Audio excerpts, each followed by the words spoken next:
Maharashtra chapter held its second general body meeting on the 8th of September. The managing committee briefed the attendees with the activities and happenings. Many ideas and topics were discussed regarding the future course of the chapter. This meet was followed.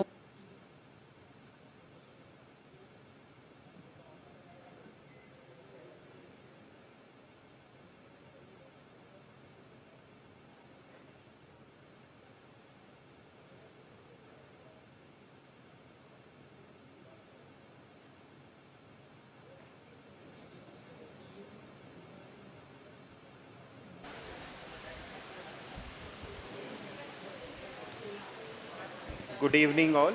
I kindly request all the guests to be seated and kindly switch off your mobile phones.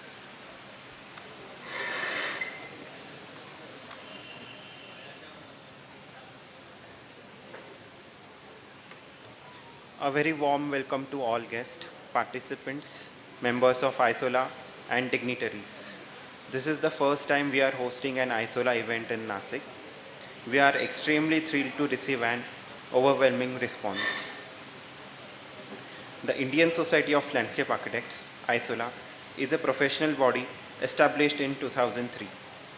The society is at the forefront in creating a global awareness about fast emerging profession of landscape architecture and promoting and enhancing the professional excellence amongst its members in India. ISOLA is also a member of International Federation of Landscape Architects, which is known as IFLA.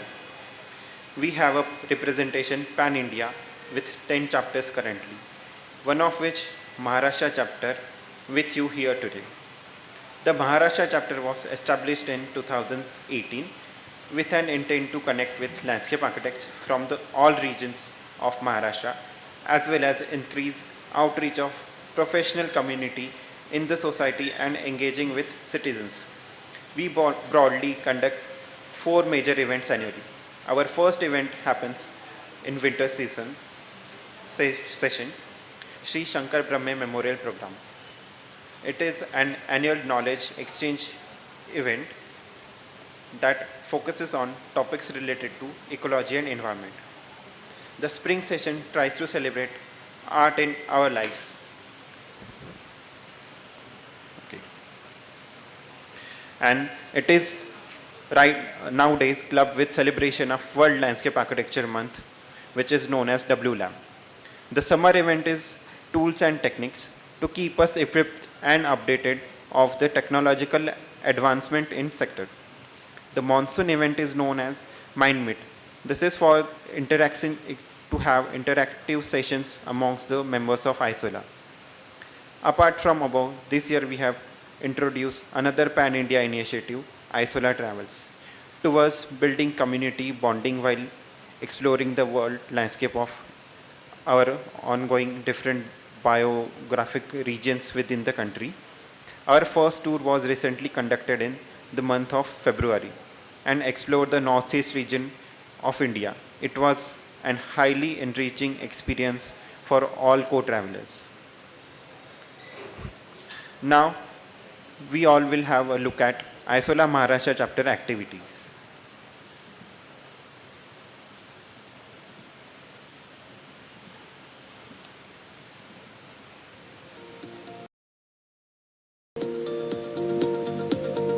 Maharashtra chapter held its second general body meeting on the 8th of September. The managing committee briefed the attendees with the activities and happenings.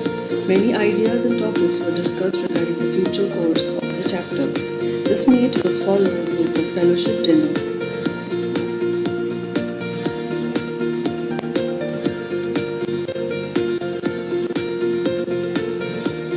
Next, we met for a very interesting session called Mind Meet.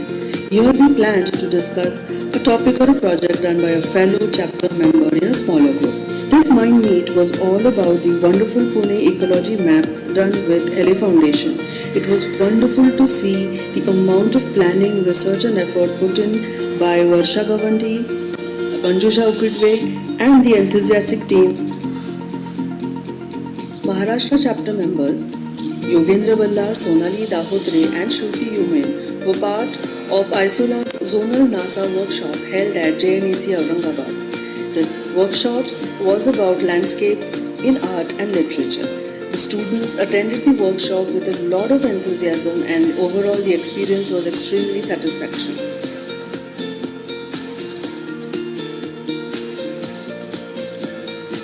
In January this year, the chapter organized a very ambitious second cycle of Shankar Brahme Memorial Program, which is based on environment and ecology as a theme.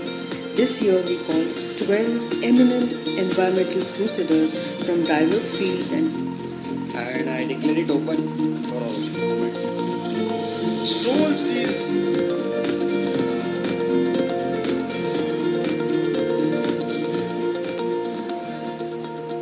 The focus of my work today, art, collaboration and environment. What is the epitome of love structure? Is it Taj Mahal? Today I will or going Setu to Sundaram? talk about exactly what this brown leaf challenge story is. has two parts to begin with. We work with all kinds of discarded material. So well known.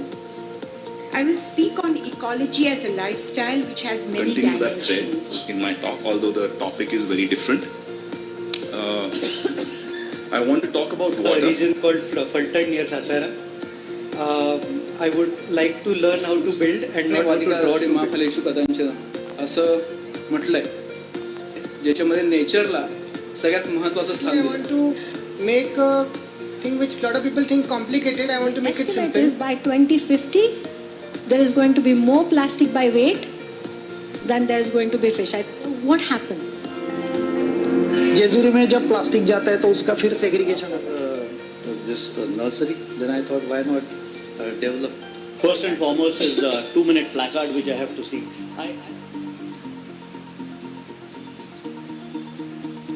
This is our way to keep him in our memories, Mr. Shankar. So hope we are all those seeds and we get that kind of environment to germinate. Overwhelming is an understatement. It's a marathon of ideas, passions and aspirations. The program broke all the records of participation with more than 170 in the audience. Elders are whom you go to in difficult times. Through the initial days of the lockdown, we as a chapter were thinking about having online events but not sounding like typical webinars. We came up with an idea where eminent people from allied fields of landscape would talk and discuss the life's journey through a web talk called Ayushavar Bolu Kahi, which means let's talk about life. We chose to do this in our native language, Marathi. आपल्याला सुचायला पाहिजे ना, आपण करायला पाहिजे. आपण केलं आणि त्यांच्या गळी उतरवलं तर मला असं वाटतं की ते काय अवघड नाहीये. You don't have to think very complicated. The vision, the mission of the university is to teach, to do research and to innovate. याचा अभ्यास. पण मुचकुंदाच्या पानाला जसे ल वाचून सुद्धा त्याच्यावर वाढता येतं, तर हे त्यांच्याकडनं आपल्याला आर्किटेक्चर याबद्दल न विचार करता त्याचे अलाइड जे आहेत त्यांना एकत्र आणून ते समजून घ्यायचा आपण काय प्रयत्न करू शकतो. अक्षरशः नवीन विचाराने न्हावून निघाले. For the next online event, we are planning to collaborate with chapter members from other cities than Pune. This series will start with culturally rich places like Nashik, Aurangabad and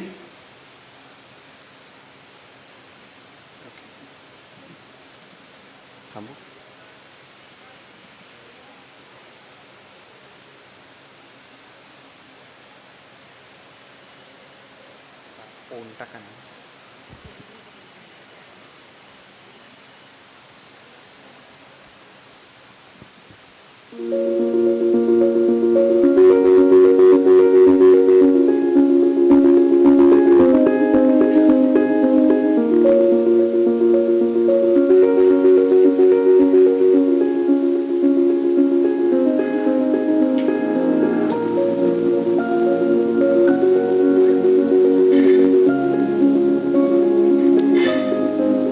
We are looking at this, our latest file, what we had conducted during past 3 decades of our inception.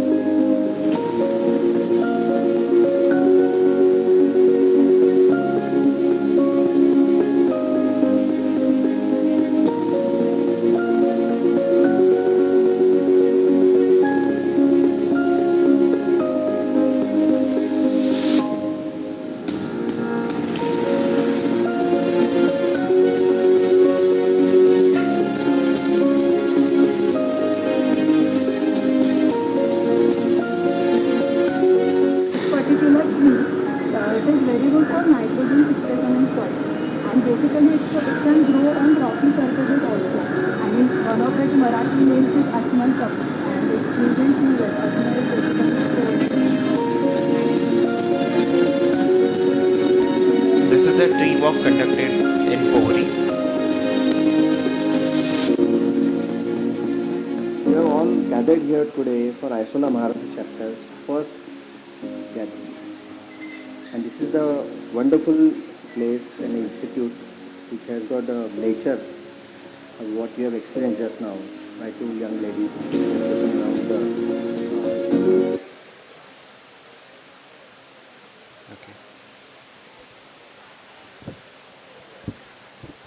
Coming to today's event, we are meeting today as a part of World Landscape Architecture Month celebration. The World Landscape Architecture Month, Wlam, is celebrated globally in month of April. This year, India celebrates 75 years of Indian independence.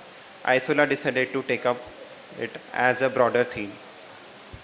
As we look at the rich history of our country, be it geographical, cultural, or environmental, that what other better way than to start with understanding the age-old tribal wisdom, especially with our President Draupadi Murmu, who also happens to be representative of the tribal community.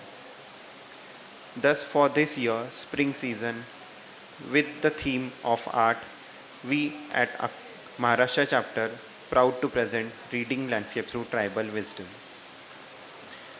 Before we move on to the event today, I call upon Ritu Sharma ma'am to briefly talk about the host city and beautiful landscapes of city of Nasik.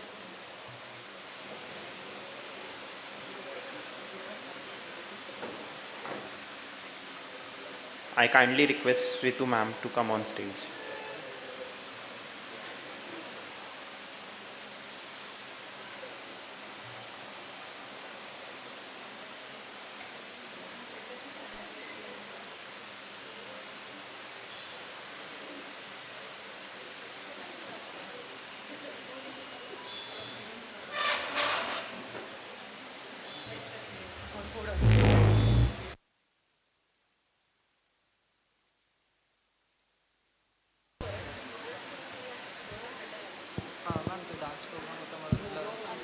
तिचं performance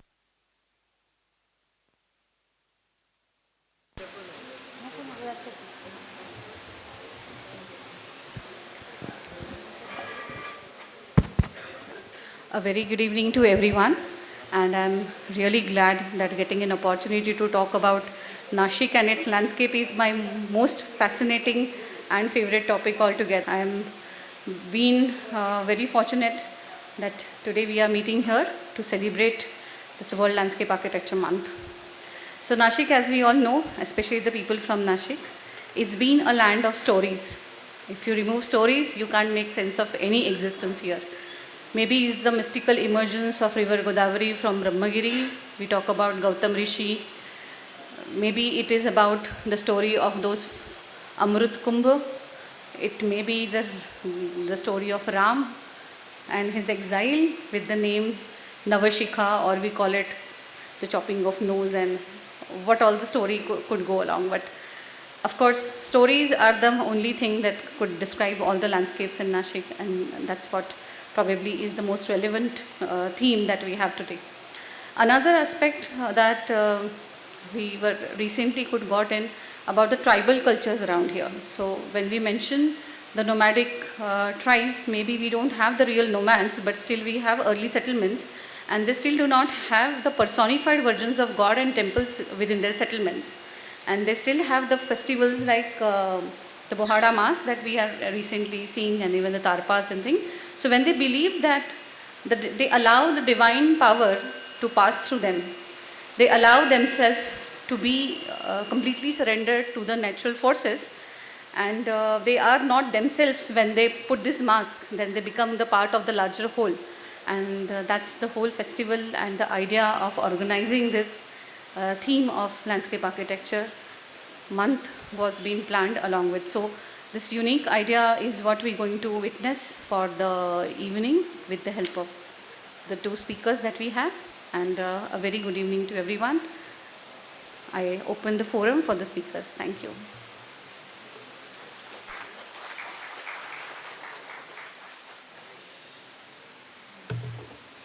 Thank you, Ritu. As landscape architects, we are catalysts with a responsibility to connect humans with nature in the physical realm, to cater to human needs and functions while using natural elements as tools. Since time immemorial, civilizations have shared with pride their prowess in shaping nature and taming. Taming it is perceived as a human endeavor. And we are always caught up in the dilemma whether human is important over nature or vice versa. But to shape with nature or to full-fledgedly engage in nature in our expressions, do we understand it enough? Knowing well about our context always equips us better.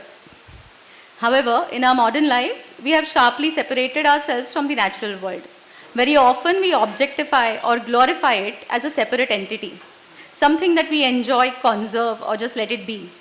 Our engagement with nature through the days, seasons, and years is reduced to schedules, clothing, or vacations. We at Isola wish to bring forth this duality and instead search for ways to include the natural landscapes as a part of our thinking. And who better than our very own ancient tribal communities, for whom there is no segregation between them and nature, can guide us in our pursuit towards lessening this divide. By deep diving into the folk and tribal art as a way to express the settlement and tribal lifestyle, the communities in the living landscape cities, can we equip ourselves better to explore the idea of nature in the city? With that thought in mind, we mark the beginning of this event, Reading Landscape Through Tribal Wisdom. We shall start with a short theme welcome performance by Drishti Sarda on towards opening the event. I welcome Drishti on stage. Karda. I'm sorry, it's Drishti Karla. Karda.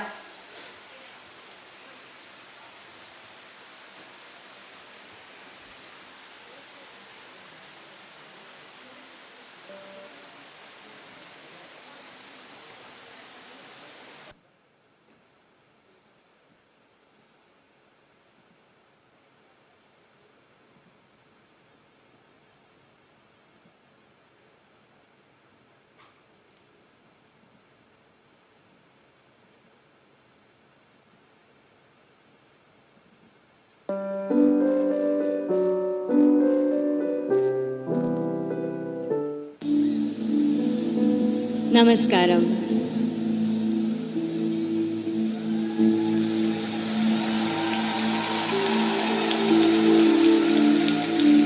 One with a heart of fire, draped in the rivers and oceans of the world. Her hair, the open sky, and her body, the ground that we walk upon. Time is ticking away as we exploit this gentle source of life. To build our lives, our comforts, our luxuries, we have ignored her call. Time is ticking away. It's time to reinvigorate and celebrate this mother that has birthed us, fed us, and one who will embrace us into her bosom in our death. O Mother, in celebration of your grandeur, in concern for your well-being, in love with all that you are, we dance in tune to your rhythm, as we are just a part of you.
Thank you, Drishti. It was lovely and an apt beginning.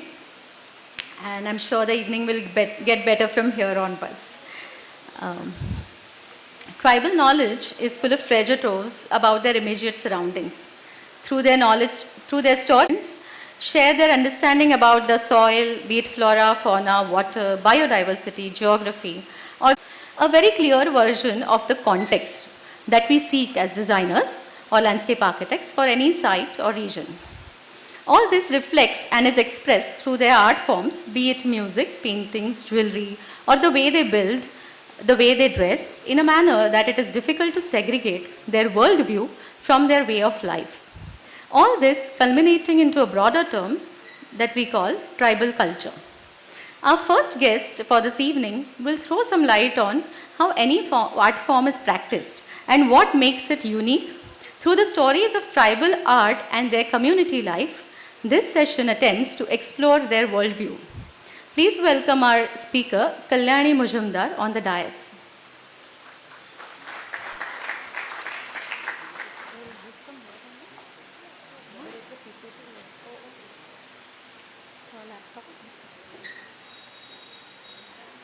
They play karti? They will play, you want to tell or you want to do it yourself? I can do it myself. If that is okay. Ah, this is good. So this I just have to move the arrow, right? So I just move it once and see. Down and नहीं खाली कैसे करायचं? हाँ. I request Shubham to introduce us to the speaker. Let us.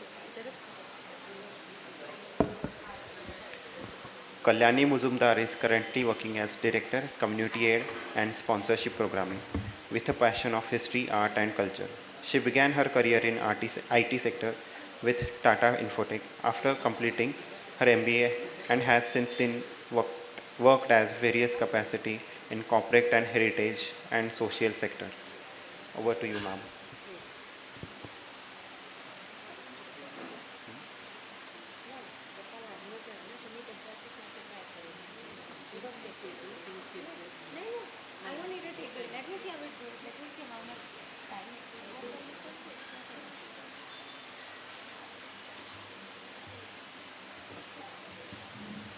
I want.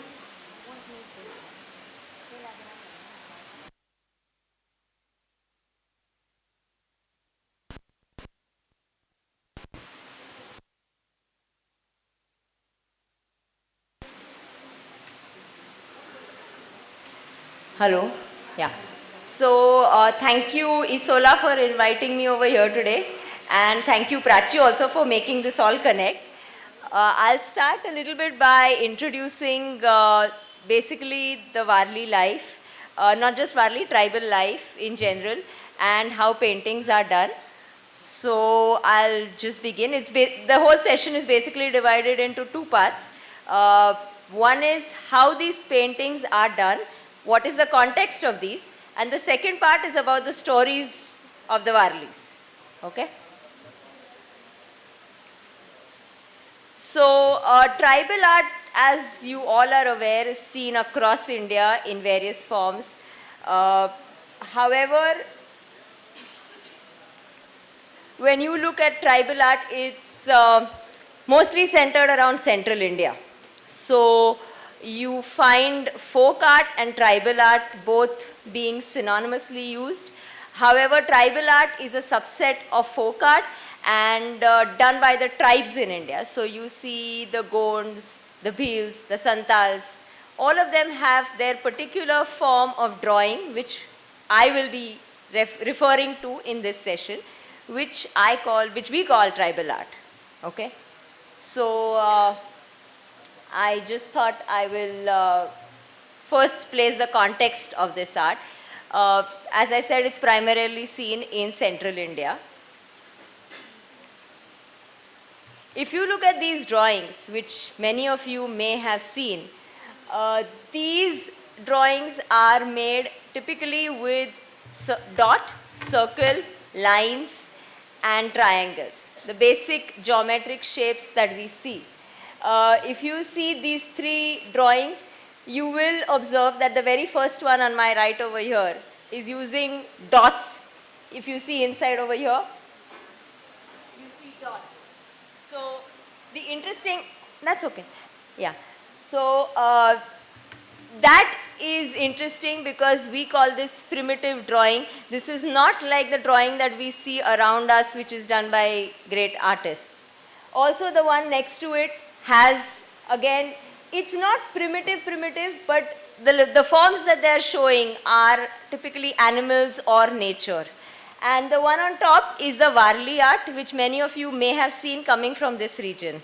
So these are the tribal arts that we see most of the times. I'm going to be talking in particular about Varli art. The thing that I like about this art, quite honestly, is that it is simple to look at, yet complex to draw. So if you try to draw, if you take a paper and pen and try to start, drawing some of these drawings, you will realize that this is not as simple as it looks. I'm not a great artist, but every time I take a paper and pen and try to, copy a drawing, it does not come easily because where they start and where they end is a challenge. It's not very easy to decide, where has this drawing started, and you will be surprised to see how the artist actually draws it, or what is his or her starting point. As I said, all this art reflects the community life that the Varlis lead or the tribal community leads on a daily basis. Now, how is this drawing done? So, as landscape architects, I'm sure you already have seen their settlements. When I was talking to some of my friends over here, I realized that you already are aware, you have field trips which you do take to these settlements. So they're simple huts done with mud, with bamboo sticks and a roof on top. When they do these huts, they paint their houses with geru or mud and chalk, as we know of. Okay? And that is used as a base for their drawings. So all these are murals drawn on walls. Okay? You don't see a canvas, a small canvas like we see at home, which is their piece of tribal art. Okay? So what we see is just a fragment of that entire picture. And to tell you an interesting story, I was in Delhi and I was talking to this Gond artist, and he was drawing, he had a set of drawings placed next to him, and he was doing a painting of a peacock. And just scanning through those drawings, I realized there was a big picture of, a whole story kind of a thing. And since I knew a little bit about the tribal art, I said, so are these stories? And he said, yes, these are stories. So then I asked him the question, why are you only drawing one tree out of that entire thing? And he said, madam ऐसे होता है कि लोगों को एक ही चीज़ छोटी सी चाहिए क्योंकि उनके घर अच्छे दिखने चाहिए. So I felt that was very interesting because we don't take back stories home. We don't want the stories on our walls, but we want just one part of it which looks good. So if you look at Madhubani art, normally people have big flowers on Madhubani, which are colorful. So you have red and yellow flowers, or those typical women which are there in Madhubani, or you have Ram and Krishna or something like that. But it's a colorful drawing and it's a part of that entire story that he's trying to say. So just remember that next time when you're buying a painting somewhere. So what they do is they plaster their houses, and once the plastering is done, which is with the natural resources which are available, then they take up color. Now color is something which is available in nature. So if you see the Varlis use rice paste. Okay, so they use rice powder, then they ferment it for 2 or 3 days, and then they use twigs as brush. So it's not like the brush that you and me buy from Venus in Pune or some store over here, but it's a stick with which the actual tribal, I won't call him an artist, tribal person paints his or her walls. Okay? Just remember these things because when we come to the drawings, you will realize that their drawings are complex, as I said, and yet they paint their entire walls with it. And the most important thing is that women are the artists, okay? So men are not the artists ideally. It's the women who do this job of painting the houses. Nowadays, men have taken to this art form because it is getting commercialized, but it is ideally the women of the house who do the painting. So I've just shown a few paintings, just to give you a background of how it's done. But if you look at the top picture, it is that the elderly women also take part actively in this painting process. I just thought this will be an interesting collage to show where all are women. In all those communities, if you really look at it, there are women who are the artists. So you have Varli over there, you have Madhubani, you have Sahura, and here again you have another art form which is close to this, where again it's women who are doing the job. And if you look closely, the material is all natural material done with sticks. I thought this would be an interesting picture. This is in Jharkhand. So if you look at the colors also, they are colors made from oxides. So you see the red, which is the Geru color red, and the black, which is used extensively.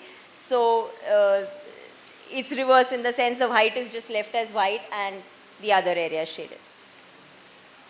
Now what is the purpose of these paintings or context of these paintings? So typically it is done for the marriage.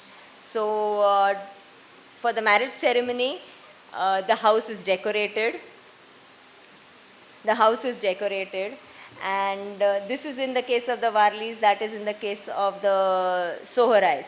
So what happens is that, just like we decorate our houses for wedding with marigolds, they also decorate their houses, and the previous few days that you have before the actual marriage, women come down and women collaboratively decorate this space for the bride and the bridegroom. So if you see, the Varli painting has the god in the middle and then the sun and the moon, such that it's a symbol of prosperity if you really look at it. So you have the trees as a symbol of prosperity, you have men dancing on top, you have cattle. All these are symbols of prosperity which we find in nature. So they are closely connected with nature, as Prachi just mentioned before. So if you see, the community is around these houses. So these houses are painted, and the entire community collectively is a part of this process. Okay, so where does my interest in Varli come? Coming from an IT background, which he just introduced me as, but this is something which I really love. So first of all, I did my MA Indology, and when I did my Indology, I realized that there's something known as Paleolithic man, when man used to live in caves, and at that time also he painted. Okay, so he used color. He used to tell stories. Narratives were very important. And if you go to Bhimbetka, you will see that these are some of the paintings that are found at Bhimbetka. Now a closer look at this reveals that these primitive paintings, as we call them, are similar to the tribal art that we see. So it tells us how these people lived, what kind of a lifestyle they had. So if you see the top left painting which is found in Bhimbetka, you will see that there is somebody who is important, somebody who is moving behind that hen or bird or whatever. There are people on some kind of a horse kind of a animal. All this tells us about the life these people led 10,000 years ago. So for me, that connect to Varli is because it helps me connect my Indology knowledge with this. Also animals. Animals form an important and integral aspect of any tribal life.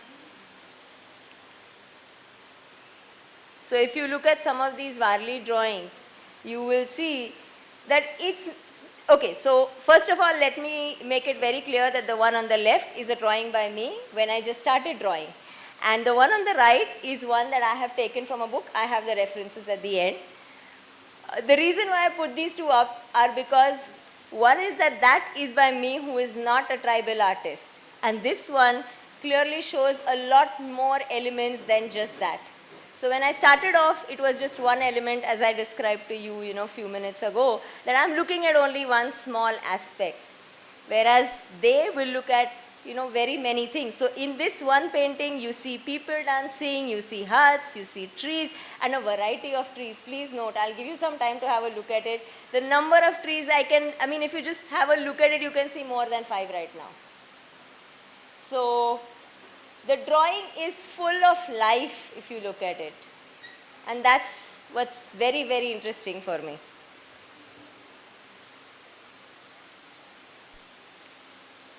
Okay.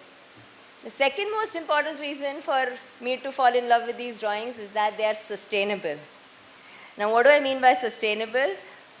One is that these are made from natural objects available in nature. So they are not like, the paints that I buy at a paint shop and then use them on the walls. Or they're not paints which are difficult or pollute the environment, very honestly. So these dry space, once the rains come off, it just washes off whatever has been done. So there is no permanence to these paintings, which while talking to Prachi, I realized that's something which is very difficult for us as human beings to digest, because we normally want our name written at the end of it. So for us, it's always, we associate an object of art with, it's mine. We do that. And in this case, it is more of us kind of an approach, which is also very interesting because we don't think of it that way. We always look at what have we done, what have I done, whereas tribals talk of what is it that we are doing as a community. So if you look at these houses, once the rains come, all that is washed off and a new canvas is created, which the thought really is very interesting to me. Okay, and the most important is that it shows community life. It reflects how these people live.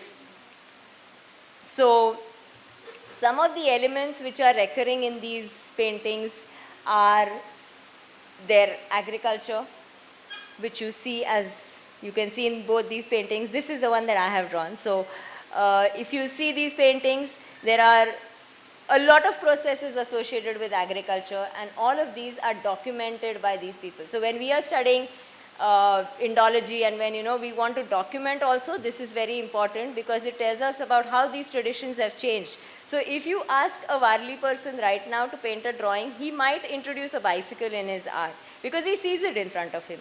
So bicycle, train, you see these aspects now being introduced in Warli art because yes, they see them.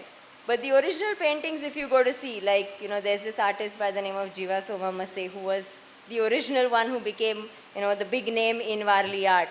And his drawings are more connected with their community life, which is agriculture, and their social life, which is, at the end of the day, they don't sit on Amazon Prime or, social media like we do. It's simple life, just their, music, which Prachi is going to talk about later, and their daily life. It's actually drinking. So it's not drinking like you and me going to a pub, but it's definitely, the toddy which is there, or music, dance, all coming together at the end of the day. So for them to de-stress, as we call in modern day terms, they have their art, music, dance.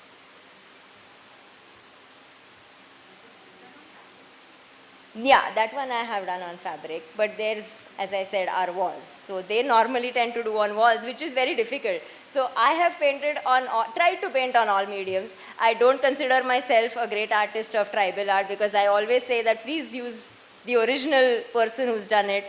But drawing on walls is very difficult because, okay, so I forgot to tell you this. I'll tell you this. So what happens is that the canvas is prepared, and then they straight up take their sticks, dip them in that rice paint and start painting. So they don't have drawings which they do before. So there's no like pencil or eraser if it goes wrong. Please remember. So if you try to do this, or if you ever try to practice with somebody, don't use an eraser, don't use a pencil, and try to do it directly with the stick or a felt pen that you have, and you will realize that it's not so easy to do without an eraser, because we're so ingrained to use an eraser when we go wrong. But if they go wrong, they'll just make do with it, and there's nothing right or wrong with them. So everything is okay. So while I was studying, I tried to study from the original masters, and if I went wrong, the person who said, don't worry, it's okay. So I like that fact that, there's nothing like right or wrong. It's just everything is art. It's okay. So if you look at Sahura art, you'll see that it doesn't have to be perfect. Imperfections are okay. Like we tell our children, no, it has to be a perfect circle. No, that's not what the tribal community teaches their children. Also, when women draw, if you have a look at some of the drawings that the women have done, especially for their marriages, you will realize that they are not very perfect drawings. It's all the women coming together, huddled up, singing. Music is an important aspect of drawing. So it's music and drawing together that they do.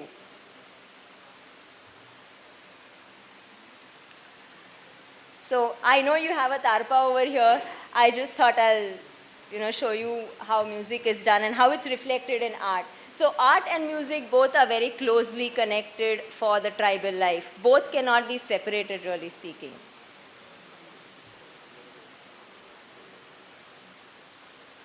If you look at that painting over there, you'll see that bird, which is very interesting. I love some of these aspects that they draw over there in their paintings. So the bird is there and it's pecking in, on the head of that person who's playing the tarpa. Okay. Another important aspect of these tribal drawings, as I told you before, is that they have a lot of stories. And these stories are related to mythology also.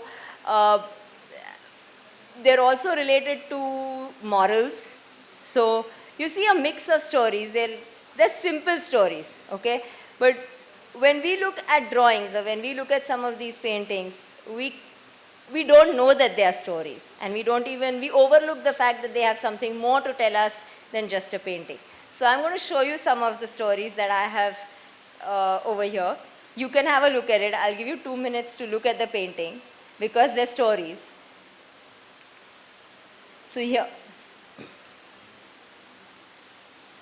So I just saw her dance right now, and she was, I think, talking about creation, right? I think you were talking about the whole process of creation. So over here also I realized that, in this painting also, what you have is that when the earth was filled with water, how, the gods came to these birds and bees and asked them to help them collect the seeds so that they could be planted on this earth. So this is a part of that story, where you see on top asking for help, that small insect over there. But you see how that connect is? So animals, birds are always an integral part of tribal life. They know the importance of it. You will not see a tribal painting without animals and trees. Just impossible. Okay, so I'll move on. Okay. This is also a story. You can have a look at it. But these are some of the stories which I love, so I thought it interesting to share them with the audience. You can have a look at it. I'll wait for 2 minutes.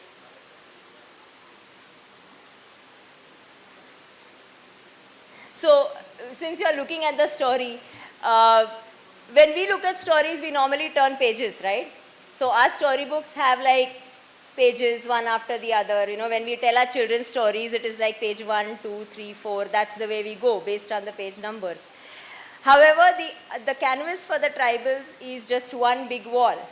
And there you do not have page numbering. So that entire canvas tells you one story. Okay? Now this is a story. Okay, have a look at it. Since I disturbed your thought, have a look at it.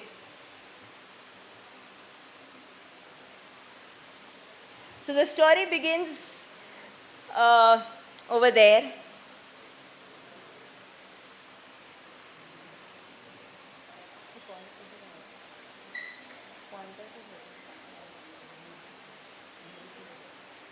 Okay. Okay, so the story begins over here. Okay? And then, any clues? So story begins over here. And then it goes down over here. Then moves here. And then goes here, here, here, here, here. Okay? Now there is no definite sequence to it. So if you were to just look at this, I'm sure you would find like where does it start, where does it end. I really don't know. I can't even make a head or tail of it. I can see like something's happening. There's agriculture over here. There's a hut over there. But this is a story. Okay, I'll tell you a little bit of the story. Maybe I'll overshoot my time. But yes. So this is a story where you have Kansari, who is the goddess of corn, and Mrugadev, who is like, a cloud wandering in the sky. And she's a very docile character shown in this story. And he's like, for all those who've read the story of the cricket and the ant, who's a very hard-working character. And the cricket is a very chirpy one, who's not interested in hard work. He wants to just, have fun and be happy-go-lucky kind of a character. So begins over there. And when the cloud is passing by, he actually observes that, the grass is green, nice, shining. It's just beginning to sprout, so you see that green foliage coming up.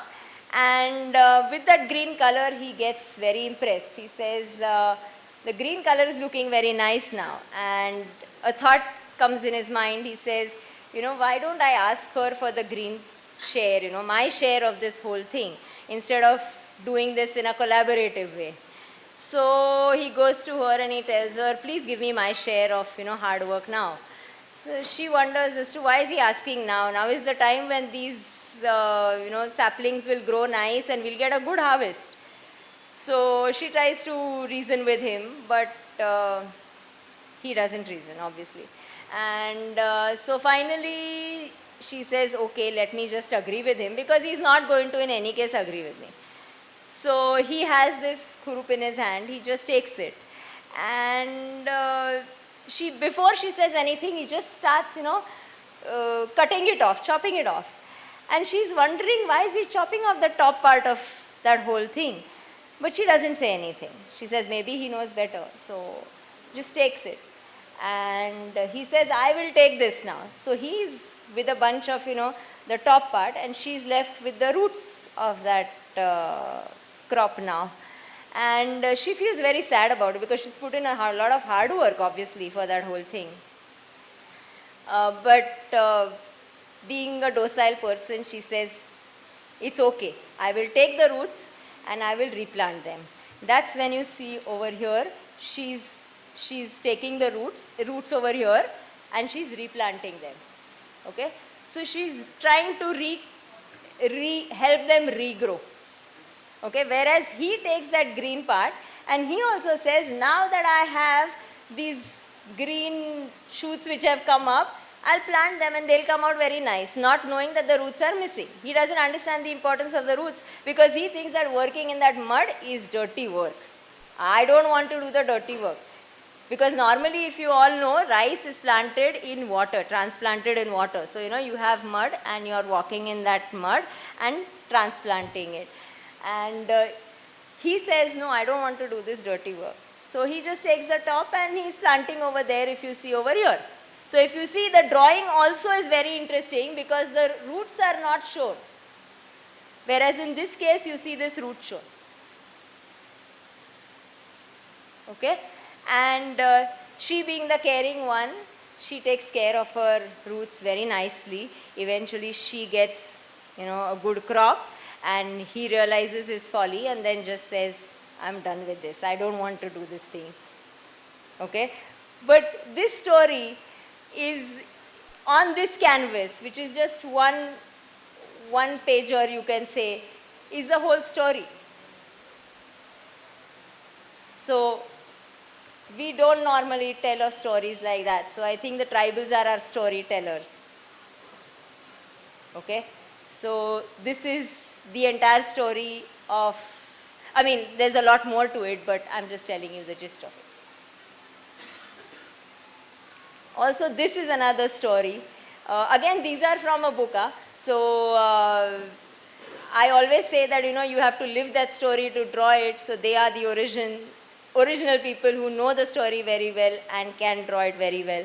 So I've just taken these from books, which I will share the names with you later on. But this is also a story. So if you see those lines that they've drawn, which is a demarcation, is very interesting. Just have a look at it. I'll give you 2 minutes once again to have a look at this story also. But I won't go in depth with this story. I'll just tell you what the story is in short. See if you can figure out the starting point.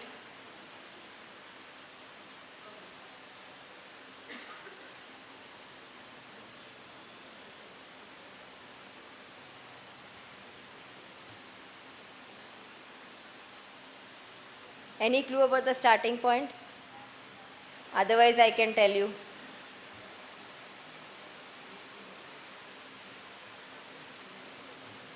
Okay, I'll tell you. So, I just thought I'll put markers there for ease. So you start from there where you have this mouse, it's an interesting story about a mouse who gets too big for his boots.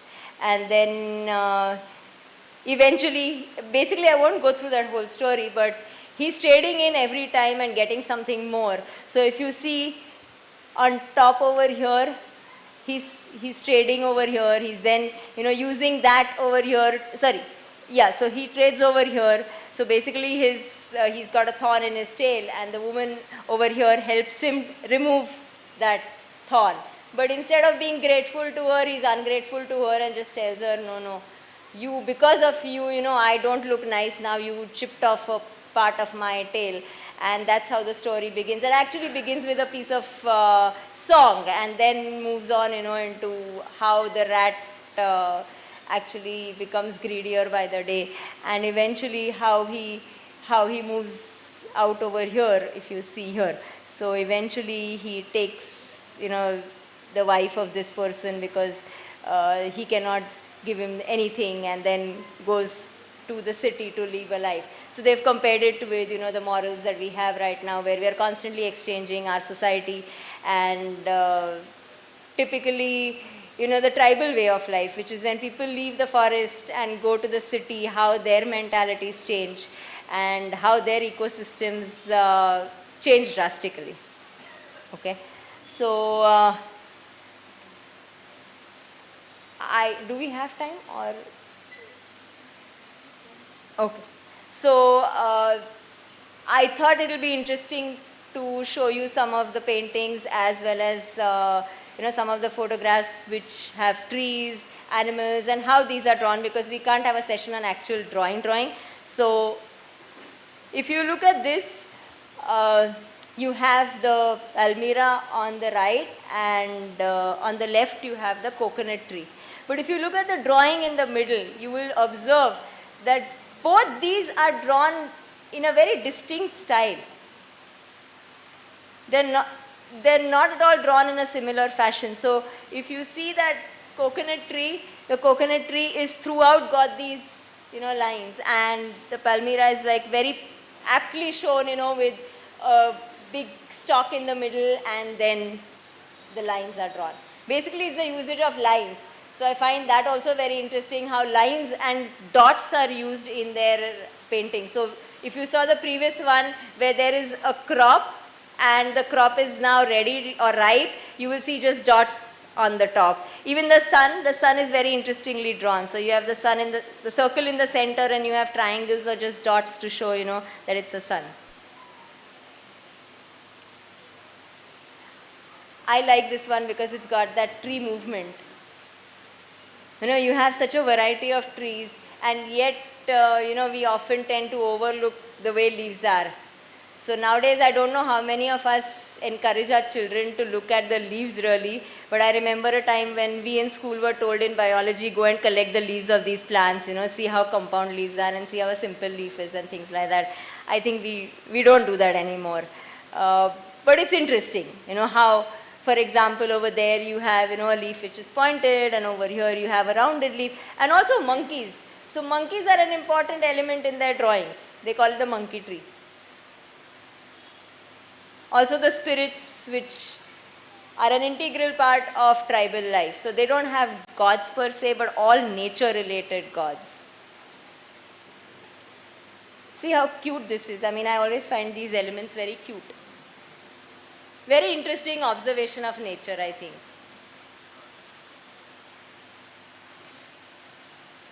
Over here also, if you look at it, the peacock. I mean, I've always loved the peacock, majestic. But if you see just with the white color, I think it still conveys the same feeling.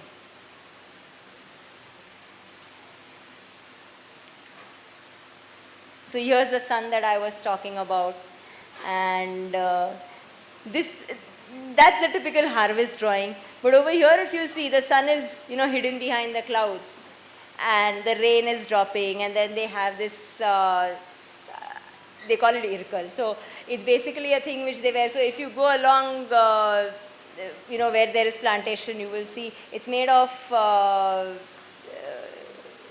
bamboo. And it's like a net which you take on top, and then you do your plantation, because rice is done during the rainy season, rice plantation and transportation. So this is one more thing which I thought would be interesting. Okay, so therein ends my presentation, and this is what I believe in, that art and music actually is a collaborative process which binds the community. And I think not just the Varlis, all tribals have this, where art and music come together and act as a cohesive force in the community. So thank you once again, and handing over to Prachi.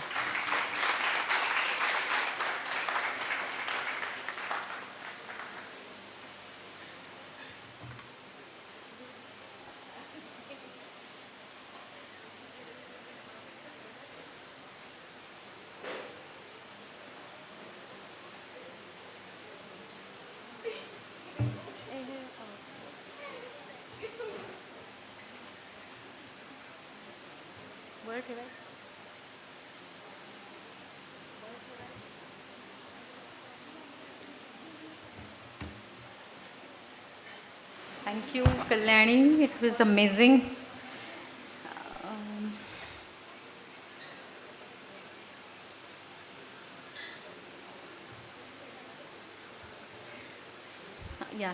The way she helped us traverse through the stories and into their lives, through them, was sorry about that. So from 2D art to 3D art, objects of art in space help create tangible references to define or relate to the emotional experience of a space. Art, architecture, nature, or ecology are the strings or fibers with which we weave in our ideas of space making, especially when it comes to outdoors. It is difficult to capture in words or visuals. Spaces that give you a sense of sky or experience of the blowing wind, shade, fragrance of the wet soil are intangible. Usually, they bear the potential of a community connect, be it within a gated communities or in vadas or even in a private premise. Open spaces are beyond the functional requirements of any indoor room. A recreational space often offers us liberation to the thoughts. It has the ability to develop or create associative memories. Spaces can do that to us, inspire us. Art is the simplest form of expression. What this self-immersive art can do to one at a psychological level is yet to reveal to us as urbanites. So we move on to a 3D art form of expression. Yes, the mask making. Ladies and gentlemen, presenting our next documentary, Bohada, for you.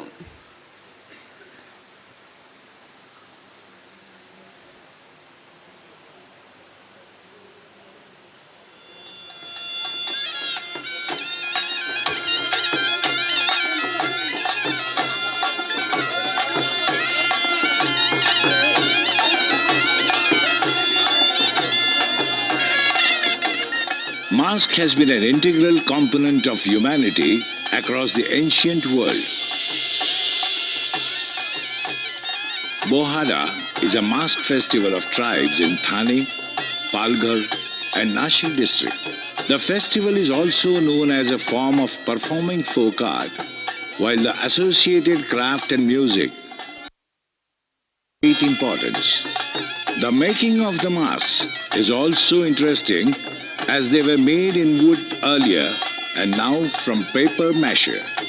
Though there are 52 types of masks in the total, yet only 10 or 15 are prevalent these days.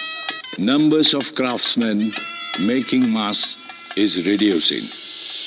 MET School of Architecture decided to revive this art of mask making. A group of first-year architecture students from MET School of Architecture and Interior Design participated in workshop of making Bohara mask with paper mache organized by Intac Nashik chapter. Paper mache, recycled from waste paper and cloth, the natural adhesive, the mud magic, crafting basic form, newspaper masking, paper mache mixed with adhesive, adding up layer, shaping up characters, emerging expressions, and here it comes.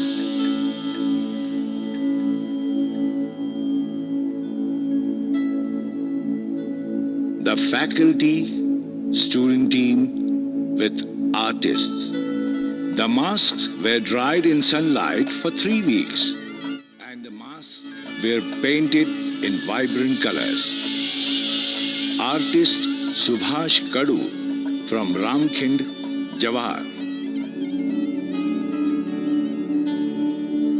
Being a component of intangible cultural heritage, the festival calendar, process, people, places, and other associative factors become significant too.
Yeah, some of you must have registered for the mask making workshop tomorrow, and along with the visit to the tribal hamlet that we've planned, I think this was an interesting preview of what to expect tomorrow.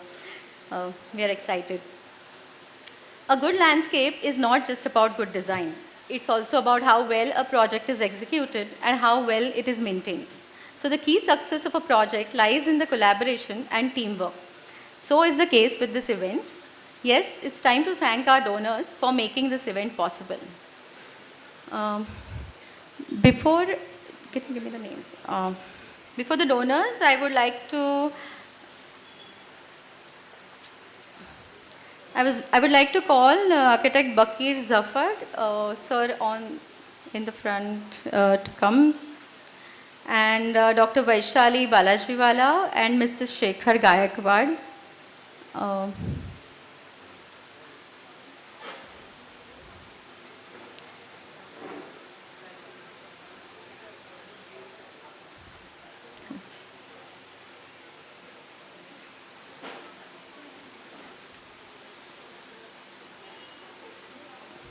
Please, welcome, sir. Thank you for coming. Please. Oh. Please get going. I'll request Aditi to and Dhanashri to acknowledge them.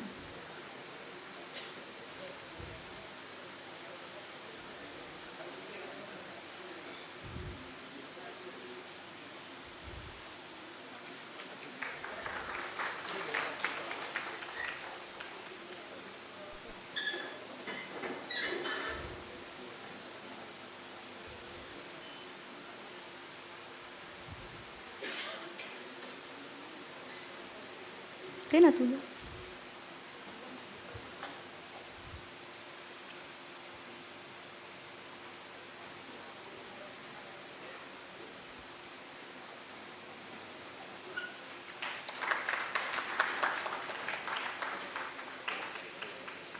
Shekhar sir.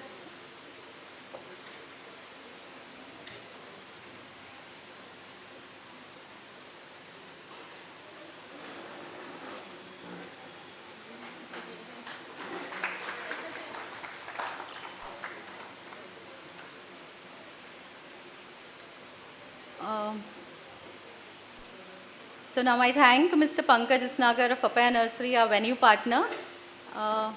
Pankaj has been a supporter of our earlier event in Pune as well. We are glad to collaborate with him. Is he around? Pankaj? He's not? Can we play their presentation, please?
The pictures speak more than words.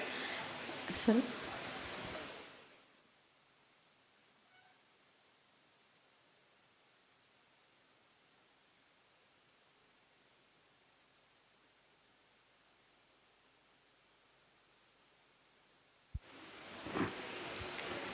Um, Yeah, so beautiful gardens are so much about horticulture, and the pictures, of course, spoke for it. Uh, but for good horticulture, it is also essential to have the support for an efficient irrigation system. And some things are there working without being seen. So we now welcome our second donor, Mr. Vispute uh, of Renuka Irrigation. We have Mrs. Smita Isnagar from Papaya. Ma'am, please come.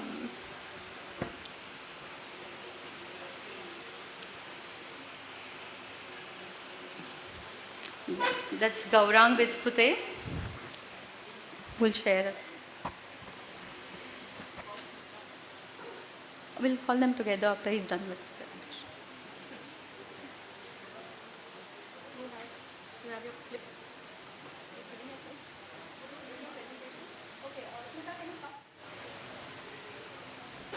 I would also request Mr. Jugal Tang from Hindustan Pipes and Concrete Works for supporting us.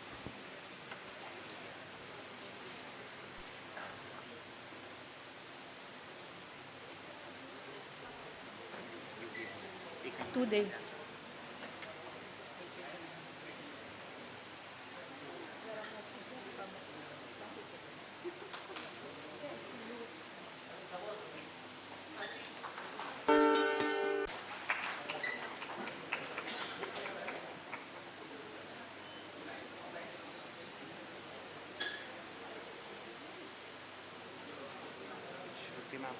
Shruti ma'am.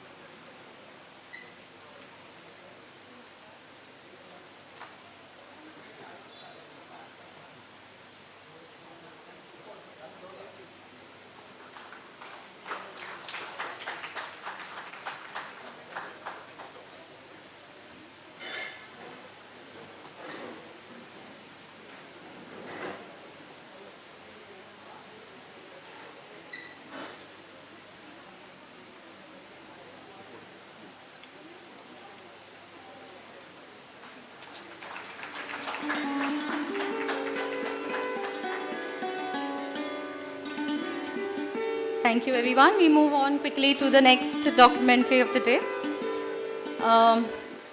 Just a little background about it. As our perspective as from landscape architects' point of view and why it is relevant to us, as even we are at all times wearing masks. So sometimes it's of an architect, at other times it's of an artist, or as a designer, and nowadays that of an environmentalist. So we have to flaunt these across the day, and as the seasons change, we change them considering the prevailing times. And with the current climate change challenges, the need is to keep wearing these hats and masks frequently, fearlessly, and passionately. So as landscape architects, we struggle to speak on behalf of all these, caught up between human needs and nature. When one takes a front seat, it is hard to decode. Challenging as it may seem to come out of our complex lives, I love the directedness that the tribal communities express by wearing them literally and being one with the role they imbibe. Our next documentary talks about these underlying struggles and the act of wearing masks that even an urbanite cannot be spared from. Let us have the screening of Upamukham by Jayesh Apte.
मला नैवेद्य द्यायला जायचंय.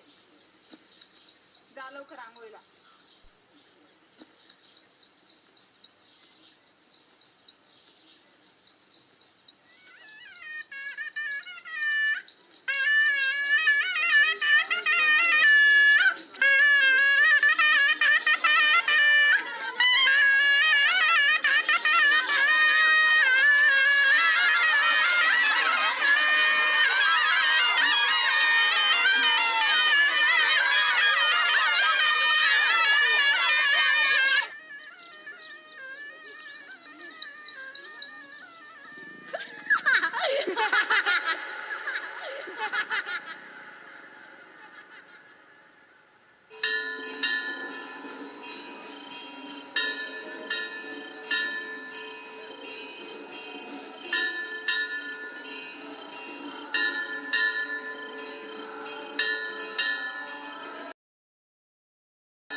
माणसांच्या मुखवट्यांना चाळल्यावर वाटले, माणसांच्या मुखवट्यांना चाळल्यावर वाटले, मिरवला जो चेहरा मी तो खरा होता कुठे, तो खरा होता कुठे.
Our next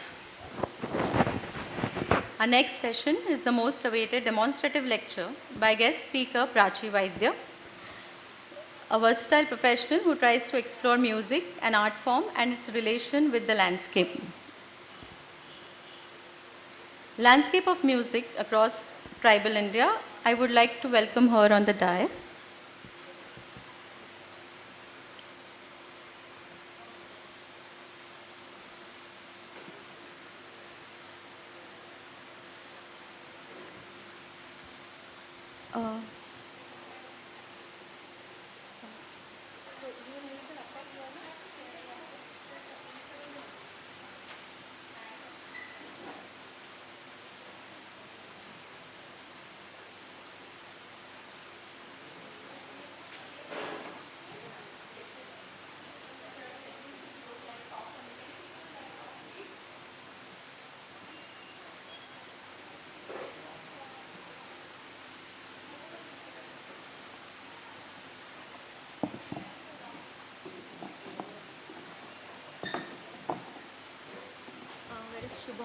Shubham is not around. Shubham,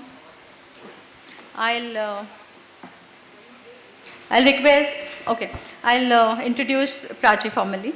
Prachi is a versatile professional with 25 years of experience as a performer, broadcaster, educator, and researcher in Indian music. Her outstanding contributions in the field have been recognized through numerous prestigious awards and fellowships. IIAS Shimla Fellowship in the Tribal Studies, Tata Fellowship in Folklore, with special reference to Northeast Cultural Fellowship by Government of India, Sir C.V. Raman Award, Kaleshwari Sanman, IBN Lokmat Prerna Puraskar, Music Forum Award, etc. Prachi has also lent her voice to acclaimed films and taught music as a visiting faculty at various universities. She has pursued a passion for collecting, interpreting, and singing Adivasi songs of India, which has taken her to different tribal belts across the country. It's with great pleasure that I would like to add that 3 days back only, a book authored by her, Adivasi Sangeet Vichar, was gifted to our President Murmu by the IIAS, Indian Institute of Advanced Study. And I think we are proud, and it's an amazing coincidence that we had this plan this time. According to Prachi, tribal is a colonial term. To counter the same, Gandhiji coined the term Adivasi. These terms thus become somewhat bewildering. Similarly, the communities those live under the umbrella of Adivasi are as complex as this term. Though their relationship with nature has been harmonious and symbiotic, with induced urbanization and imposed idea of development, These communities are facing a severe threat of losing this harmony fast. However, what strikes most is even after losing much of the natural resources around them, their music remains as magical as before. This tiny musical presentation attempts to navigate through the Adivasi landscape of India and tries to unfold the organic and endogamous nature of the communities with the help of a few Adivasi songs. The songs not only represent the socio-cultural and geographic conditions of the communities, but also manifest the collective Adivasi wisdom which leave the urban folks like us somewhat awestruck. Before Prachi takes over, and as requested by her, we will be screening our third and last documentary of the evening, The Tarpa Player. I'll request someone to please turn off the tube lights behind.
Tarpa player, right?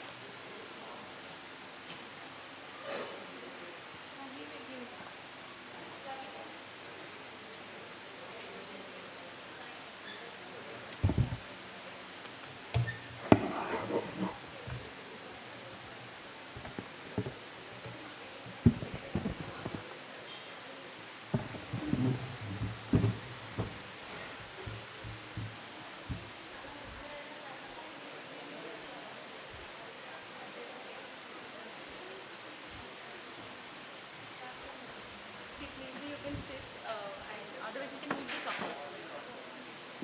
Is that better? Yes? ह्याचा sound कुठे ठेवायचा? Okay. हल. Yeah. So we can start Tarpa player. Yeah. Oh my God. Sorry. Yeah, no, it's okay.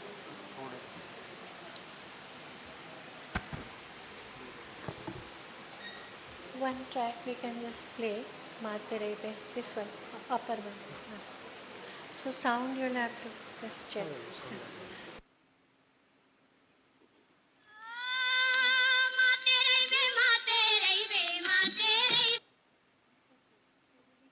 Tarpa player.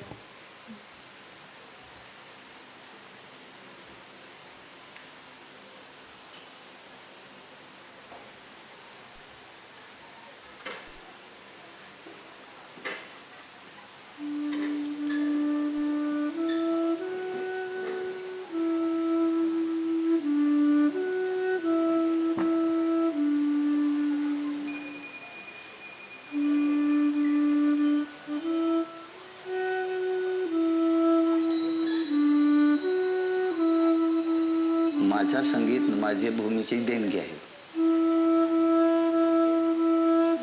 या संगीताने मला सगळं दिलं आहे. आमचा वडील सांगा, ज्यांनी वाजवायच्या त्यांनीच करायच्या, ज्यांनी बनवायच्या त्यांनी वाजवायच्या. कसा वाजेल, कसा काय करते ही तुम्ही शिक्षण घ्या.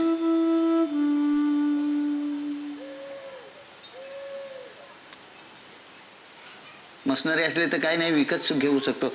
तशी बनवाय बाकी मेहनत फार लागते. सगळं तसं सगळं साहित्य आणि देवाचं वाद्य आहे म्हणून आवडीने वाजतो ते. आणि बंबू आणायचा ते हे मेन कोतेच आहे, बनवून घ्यायचं असं. हवा कुठं लिकेज नाही झाली पाहिजे. माडाची पाती आणायची जायचे, ते माडाचे पातीला हे बनवायचं कातर. जशी आपल्याला जीभ आहे बोलायची तशी त्याला ती बोलायची जीभ याच्याने अशी पाडायची आणि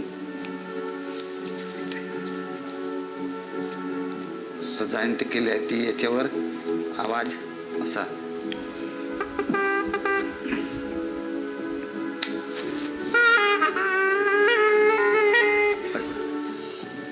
की हे जसं आमचा हे वाद्याचा जे शरीर आहे, दुधी आहे, बंबू आहे, मेण आहे, जिबळे आहे, याचा एकत्रित करायचा आणि त्याला स्वाद दिला की त्याचा माझा एक रूप होतो. म्हणजे त्याचा शरीर आणि माझा शरीर एक मिलन होऊन सगळं आकर्षित चांगला वाटतं असं.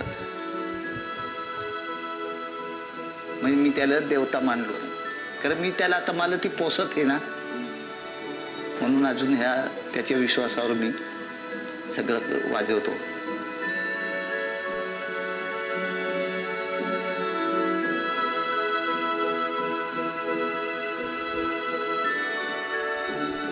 जे माझे शब्दाने जसा शब्द मी बोल दिसतं निर्जीव पण आहे केल्यावरती सजीव आहे.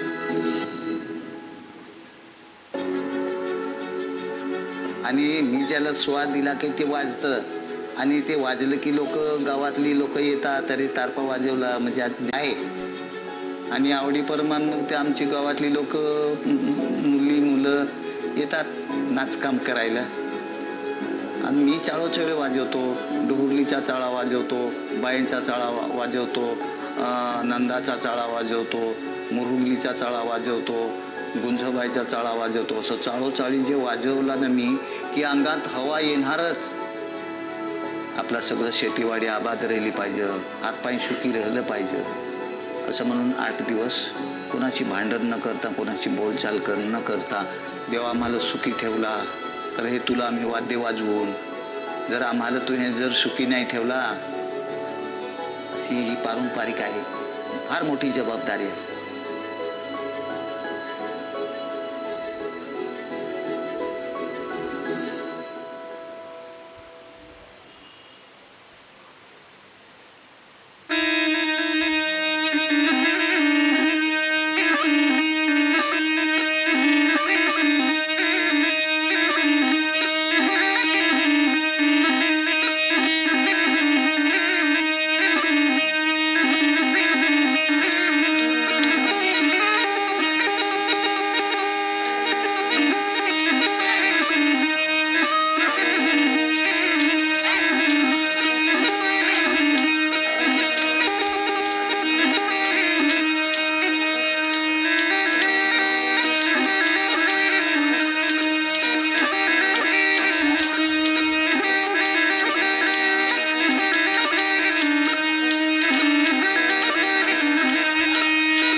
माझी वय झाली ती एकदम सुकलू तरी पण ताकद भरपूर ते वाद्यासाठी ताकद कातडी उभी राहायला लागली. तरी पण वाद्य बाकी श्वास मी तगडे माणसाची जेवढी शक्ती असेल तेवढा त्याला श्वास घालू शकतो असं. आणि अशी मग आमचा वडील तारपा वाजवायचा. मग ते तारपा वाजवायला मग मी पण गायीशी जायच्या तिकडं अख्खा दिवस वाजवायच्या शिकायच्या. जे जसं मनात येतील ते म्युझिक करता येते. मग ते एकदा मग रेग्युलर श्वास यायला लागला. तशी आवड मला निर्माण झाली. वडील मी असा देव करायचा. आता वडील गेला, भाऊ गेला, एकटा रडलो. तर आता माझ्या जोडील दुसरा नाही लागतो भाडोत्री. तरी हे रेकॉर्ड मी दिसलो ना एवढाच माझे मी भाग्य समजतो.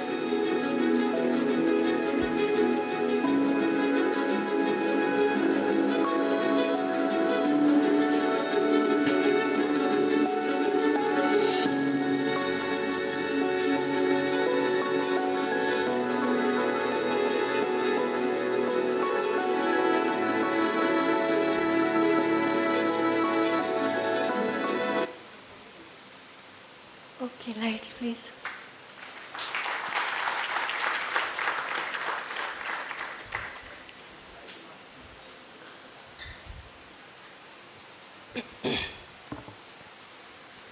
So as we could read लाडक्याची भिकल्या दिंडा लाडक्याची और भिकल्याजी लाडक्याजी दिंडाजी ही received Sangeet Natak Academy in recent times. And as we could see, when I started studying tribal music, it happened that I went to Adivasi Academy on the borders of Gujarat, Rajasthan, and Gujarat, Madhya Pradesh, and Maharashtra. Professor Ganesh Devi's Adivasi Academy in Tejgarh village. And when I listened to Adivasi music, I found it, very jarring and very monotonous and very repetitive and boring. So because I was learning quote unquote classical music in Pune, Pune also quote unquote. So I was quite disturbed by that experience of listening to tribal music. Tribal is also the problematic word, as I have written in my abstract. So Adivasi, we would prefer Adivasi word. So when I listened to those tracks and I asked Professor Ganesh Devi, my mentor, my teacher, and I asked him that how do we call this music? Is this music? So he being my mentor and professor, and obviously spending 20 years of his life with the communities, so he questioned me and he asked me, if you are a musician, you are a singer and a scholar, so if you think that this is not music, then please explain why is it not music. So that was kind of a trigger, for me to take those tracks, whatever were available in Adivasi Academy. Adivasi themselves had recorded those tracks and they gave me those tracks. And when I took them back to quote unquote Pune, quote unquote classical world, and I started listening to them, and then slowly I was shocked to realize that this is actually the base of all kinds of Indian musics, all kinds of genres of Indian music, all kinds of categories, from classical to popular to folk to devotional, and actually this is the root. And I must admit that then onwards, I started going to the community, staying with them and trying to understand the relationship, the organic relationship, that natural relationship with music, which is unfortunately, I don't know, but changing very fast. And what is that exactly, that organic relationship with nature that their music has? That is the inquiry today we are going to. So if you could see Bhiklaji Ladkaji, he is the maker of his own instrument.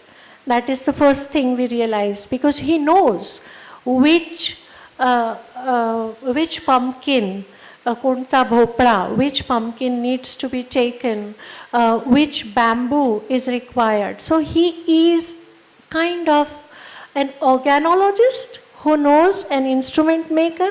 Second thing, he is a musician because he was telling us about the patterns, Gunjabaicha Chala, lot of patterns which he has inherited and learned from his parents, and those he has imbibed, and now he is playing them. So he himself is a musician, he himself is a tutor, he himself is an instrument maker, he himself is an archivist because he is actually preserving the instrument. He himself is actually dancing when and he is the kind of the community leader who is inviting the whole community to join that circle of osmos. And through the tribal painting, they suggested that motive, that why they are in a circle. And there is this reason when you actually go closer to the communes and spend more time with the communities, you realize that, why is it that some of the communities, they have found this universal circle in their music, in their dance, in their instrumentation, and some of the communities, they just go in a linear way. So when you start going closer, it unfolds their deep relationship with nature. For example, Warlis have been the hunter-gatherers, and hunter-gatherers, they have the bonfire, they have the fire lit in the center, and they have to protect each other, and they have to formulate a circle, they have to protect each other from the jungle and the beast, and they have to join each other, and they have to take care of each other by holding each other's hands, and then dancing in that circle around the fire. So even if the community eventually grows into the agrarian tribe, agrarian community, and it slightly changes the motion of living, but still, you can actually dig out the history of the community through their dances, through their music, and what kind of community this has been. And if we look into the history of Warlis, then we understand that Warlis have been actually the hunter-gatherer communities, the tribals. So again, this extremely problematic word, tribal. Who is a tribal? That is again the colonially coined kind of the word by the British, who wanted to rob all the resources around these communities living amidst the nature and having that symbiotic relationship, that organic relationship with nature. And they wanted to rob the nature. They wanted the water. They wanted the wood. They wanted the jungle. They wanted the herbs. They wanted the mines, everything. So unless you put the community down, unless you claim that, unless you tag the community, unless you abuse the community with the words like, tribal, animist, backward, jungly, then only you can actually rob them. Then only you first marginalize them, and then you establish your power. And therefore Gandhi tried to interrogate this term, and he came up with this counter word that was Adivasi. He said these are the inhabitants before us, who are people like us, quote unquote, city dwellers, urban people. But these are the ancestors, these are the real Adi Vasis. So, and hence we will be. And then, communities, if you go to community music, you will immediately know that there is no word like Adivasi used in their traditional songs. Why? Because this is 1930. They actually adopted this term in Jharkhand Mahasabha, and then they accepted this as the socio-political, cultural kind of an umbrella which was there, created to protect the communities. And under that communities could actually fight for themselves, and to how this music gives you the idea about the community's land, community's geographical conditions, cultural, social conditions. That is the inquiry we have today. And also, the interpretation, the meaning of nature the community has, that is not something, as Prachi very rightly said, that we first cut ourselves off from the nature and then probably we need that kind of landscaping. We need to, if I may use that word artificially, we have to go back to nature and we have to create that feeling that something is natural, So that is in a way the tragedy human civilization is facing. That is not something to be very proud of, that how artificial we have become, it would be saying like that. So but still, whatever, because even if you go to the people who are like we are full of landscape designers and architects around us, so that without knowing the laws of nature, without knowing that organic connection, you can't actually develop that art, right? So that is something, through music we are trying to understand, that what is the idea of nature, what is the relationship with time and space. One more thing about Bhiklyaji Ladkyaji, if you could see that, the communities were play around the time and space, right? The spatial arts, as the speaker before me, Kalyani, she took us to that imaginative, beautiful world of space, where you are actually carving the space with the paints and with the wall paintings, everything. So on the one hand, you have the dimension of space in art, and on the other hand, you have dimension of time. So what happens? Their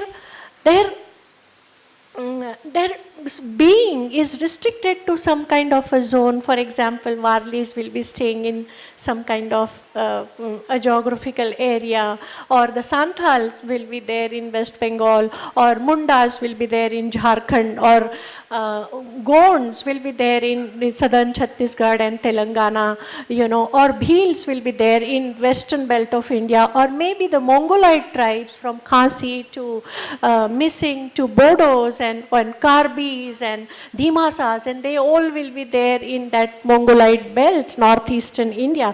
Or maybe the Himalayan tribes, they will be like Totpa and Gaddi and Gujjar and many other tribes, they will be, dwelling in Himalayan ranges. So what is it that exactly, through their music, through their living, they are expressing they are manifesting their relationship with nature. So on that note, I would like to tell you that about time, that why they are actually, playing more around the time, and therefore, when you are listening to Bhiklyaji Ladkyaji, you almost go in trance with him, that they are transcending the time because they are confined to that small space at the zone, geographical zone. So they are not much playing around there, but what they are playing around is time, the element of time, and hence these magical traditions or rituals or beliefs where you are wearing the mask and becoming something else and connecting to your ancestor, going to a different zone of time and then creating your art around time. So that is the idea here. So since we are in the western zone, we don't have much time, so just five directions, major directions. We will have one or two examples from those directions of India, and then we'll try to understand their organic connection with music. So this is again Western India, and Bhils from Gujarat. So we will listen to them.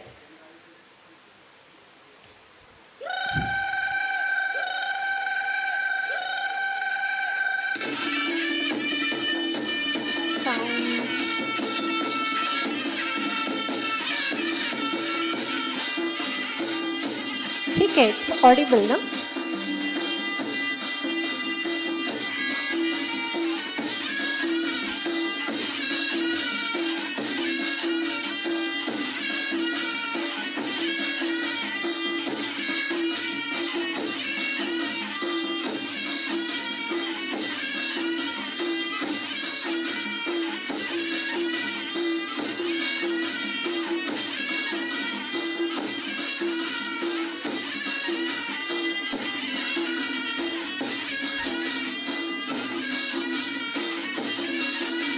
So as you can clearly see, they're repeating the pattern to take you in some kind of a trance. And if you look at the scale, the next song will help us to understand what kind of scale they are dwelling in, and then how the same scale from western to the northeastern end, how the same scale is used in a very different way because of the natural conditions. So this is one more song I will be explaining. Just listen to it for a few seconds.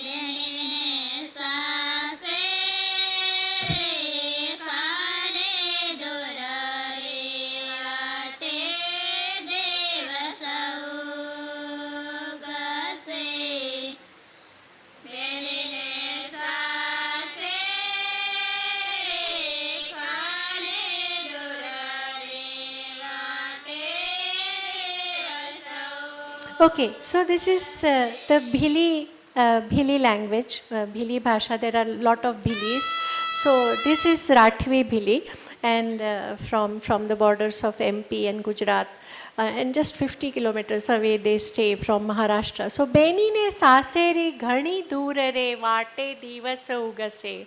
So if somebody knows Gujarati, then probably they would understand, because again, the geographical conditions. So languages are sister languages. So Beni ne saseri, oh my daughter, oh my sister, we have sent you so far away from your motherland that for the whole day, a whole night, we'll keep walking in the jungle, and then the sun will be so bright on our head, and still we will not be able to reach to your new home where you are wedded. So this is the meaning of the song, where you can immediately know that, okay, this is a jungle tribe basically.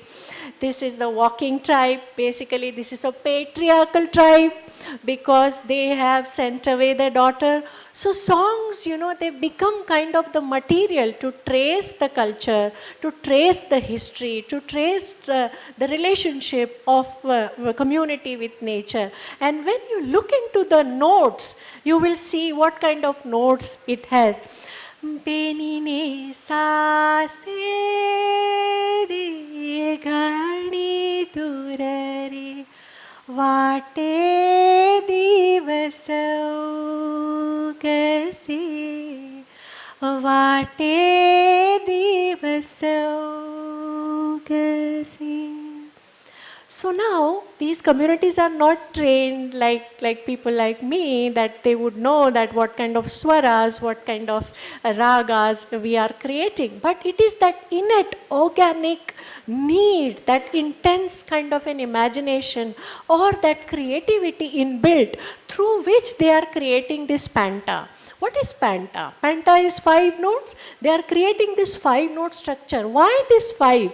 That is also very important for us to know, because that has something to do naturally with the human brain. That psychoacoustics will tell you that human brain anywhere, irrespective of cultures, irrespective of country, race, creed, it connects and understands the number 5 in notes very quickly, and it can reproduce the number 5 very easily. So here they are doing it innately as humans. They are creating this 5.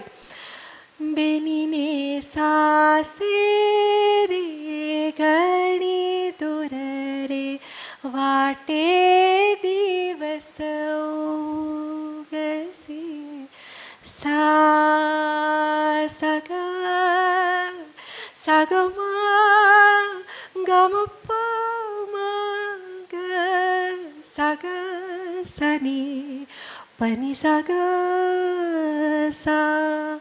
So what is it? Sa ga ma pa ni, and again sa. So sa ga ma pa ni, this is panta, this is called dhani. So what is happening here, that all these natural tunes, prakrut dhun, they come in existence from the tribal era, the Adivasi era, and then these are the Deshiya.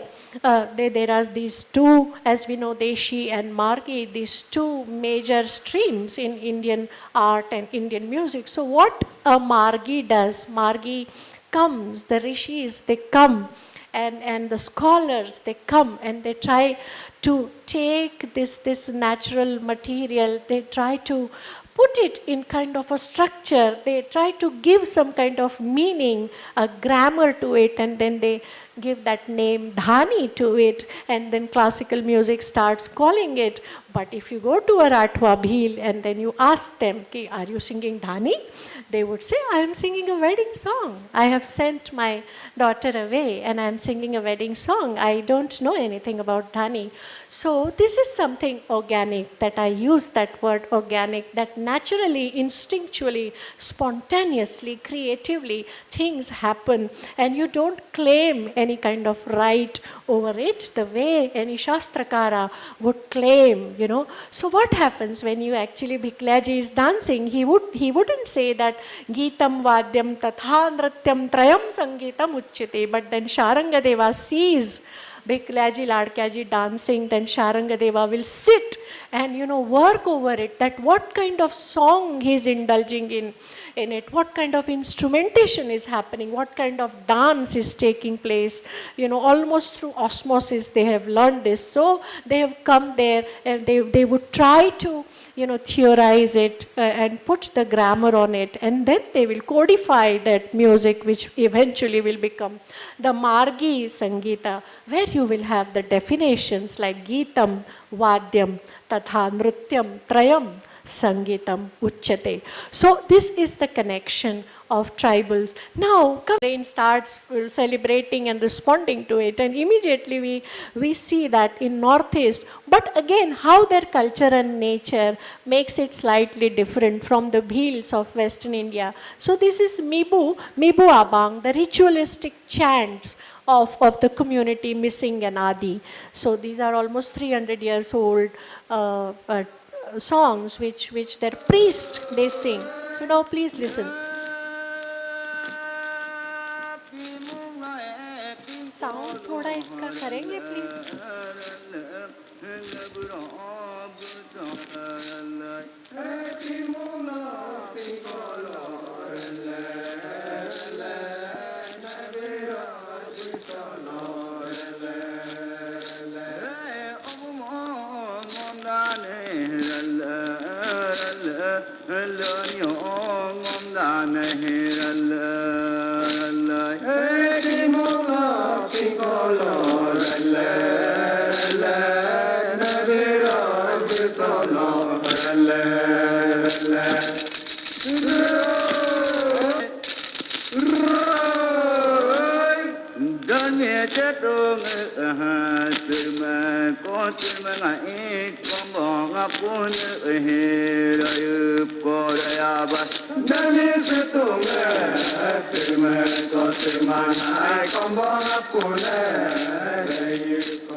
So here, when you listen to this, if I say this is also dhani, then how do you understand that?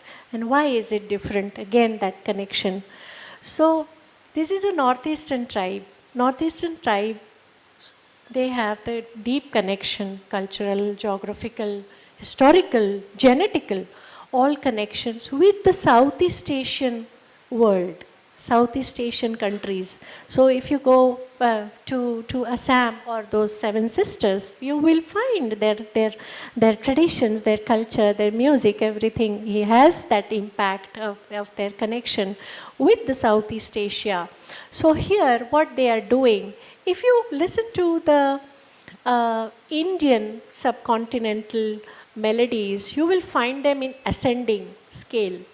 है ना कि we will always start our music sare gama pada nisa, and that is ascending, aroha. So we will always start. But if you go to Northeast, they have that Southeast Asia connection, so they will be descending, as if one can imagine, one can visualize that, you know, from Southeast Asia, the communities are climbing down to Brahmaputra Valley with their songs, and automatically their vocal box, instead of going aroha, their vocal box is automatically responding to their natural geographical conditions. Their music is also following that descending scale. So here, the same dhani becomes descending, which was ascending. La,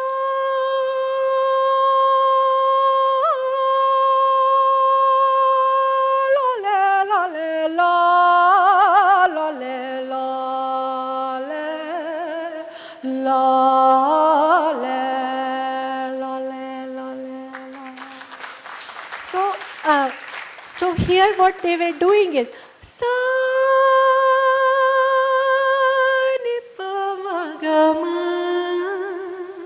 ga sa sa sa. So here Beni ne Sasere was sa ga ma pa ni pa ma ga ma ga sa, and here sa ni pa ma ga ma ga sa sa sa.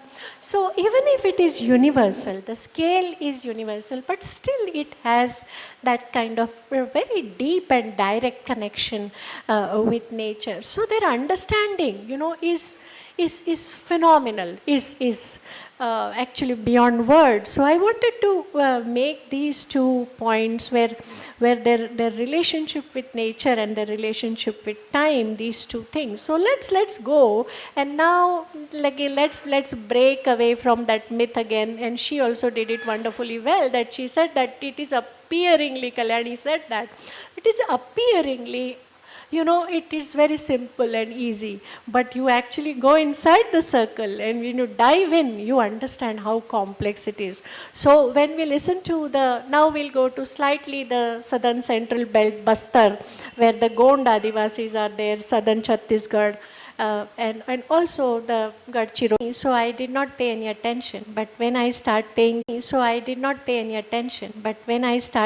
attention, Marti munde kaderom, sango, re-rilo yo, re-rilo. That these are the words of the song. So when I asked the community that, after every, I of course understood, but still I asked them, I needed their answer. So when I asked the Gond Guru that why are you continuously ending every line of the song with re-rilo yo, re-rilo, that is a rilo song, rela song as we call it in Maharashtra, Gadchiroli and Chandrapur. They call in Chhattisgarh rilo, the Gond same Adivasis. So I said, what is re-rilo? What does it mean, re-rilo? Then they said, re-rilo means re-rilo. So when they say re-rilo means re-rilo, it is direct indication that it is like tarana, where you have nonsensical words, but they are fully loaded with music and they are helping the content, helping the line, helping the grammar, the structure of the song to have that beautiful lyrical and musical ending. So every time you have re-rilo. So they are singing here.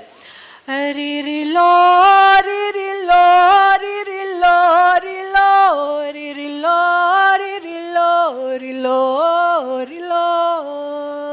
Mati munda kadarom, sango, rilo. So now, saga, ma,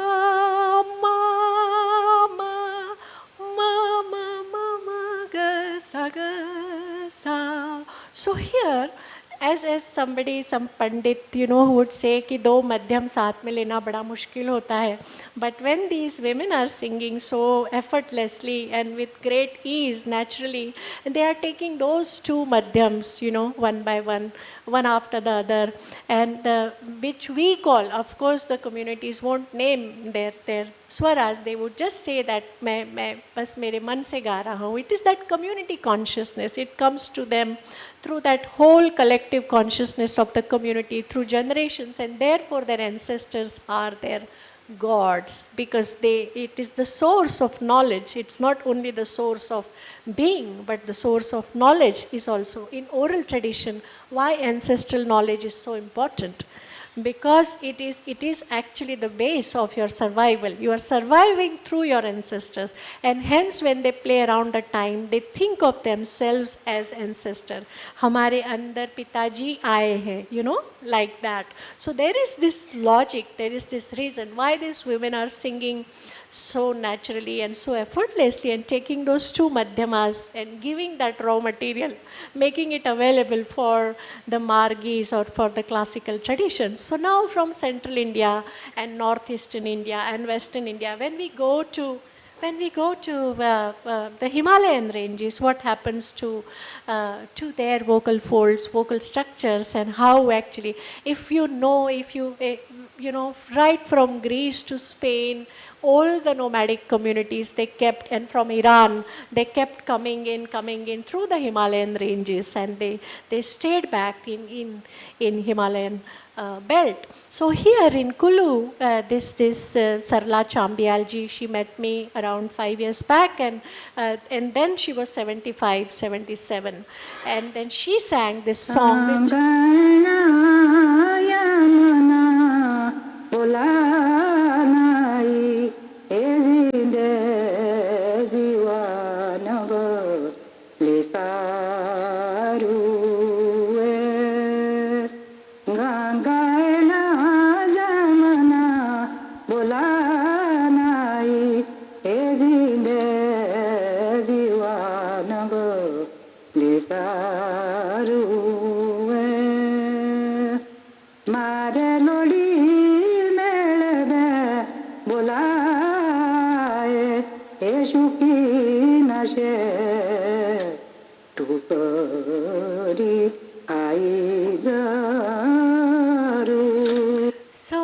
if we look at this closely, this vocal fabric, this vocal structure, these intonations, these modulations, we can imagine, that these are the mountain tones from the mountains and the hills. And here, very interestingly, she is singing the song of around 100, this is a 100-year-old song, and where she's telling the story, as you very rightly said, these are the songs and paintings full of stories. So here she is asking another girl, another friend of hers, and she's asking her, is it necessary for us to die and to go to Ganges, where only our ashes can go to Ganges? And when we are alive, we can't climb down the Himalayas, and when we are alive, we can't see the Ganga and Jamuna. Why is it that women are not allowed in those days to climb down and go to Ganges and take the darshan of Ganga and Jamuna? So she is raising that question. 100 years back, a tribal woman in Kulubi language asking another woman, you can imagine what kind of beautiful song this must be. And this woman is now 80.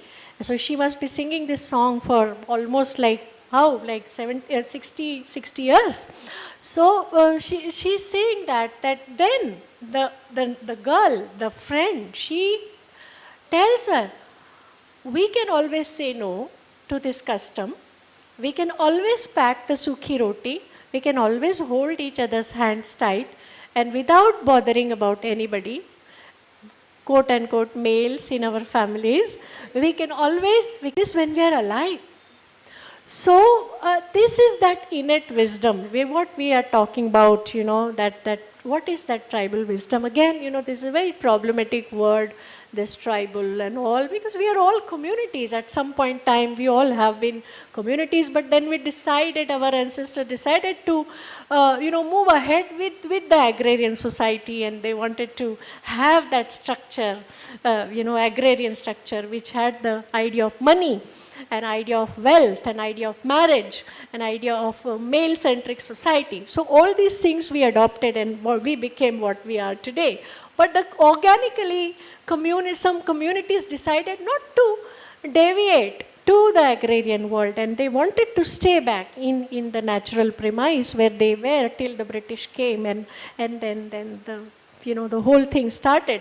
Even our kings respected the communities, and Vana Bhojana is something which we know that we used to take the permission of the communities whether to enter, and that their symbiotic relationship was respected. But then the new India, the independent India replaced the British very, very comfortably, very easily, because we, quote unquote, development we need, and for development doesn't come just like that. We need resources, and for the resources we have to displace some communities which are having that organic relationship, symbiotic relationship. So when they are displaced, what exactly happens? The same kind of music they can't create, right?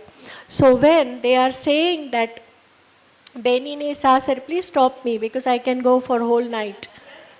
No, please stop me because I have spent 15 years with the communities and I'm humbled by that. It is not something because I feel ashamed sometimes for being what I am because I've spent time with them. So where was I? Sorry. Yeah, 15 minutes we have, na? Okay. So, yes, what was I trying to tell? What happens when the songs change? So now when you go to the same Rathwa community, he was talking about the jungles and how पूरी रात हम चलते रहेंगे जंगल में फिर भी तुम्हारे पास पहुंच नहीं सकेंगे.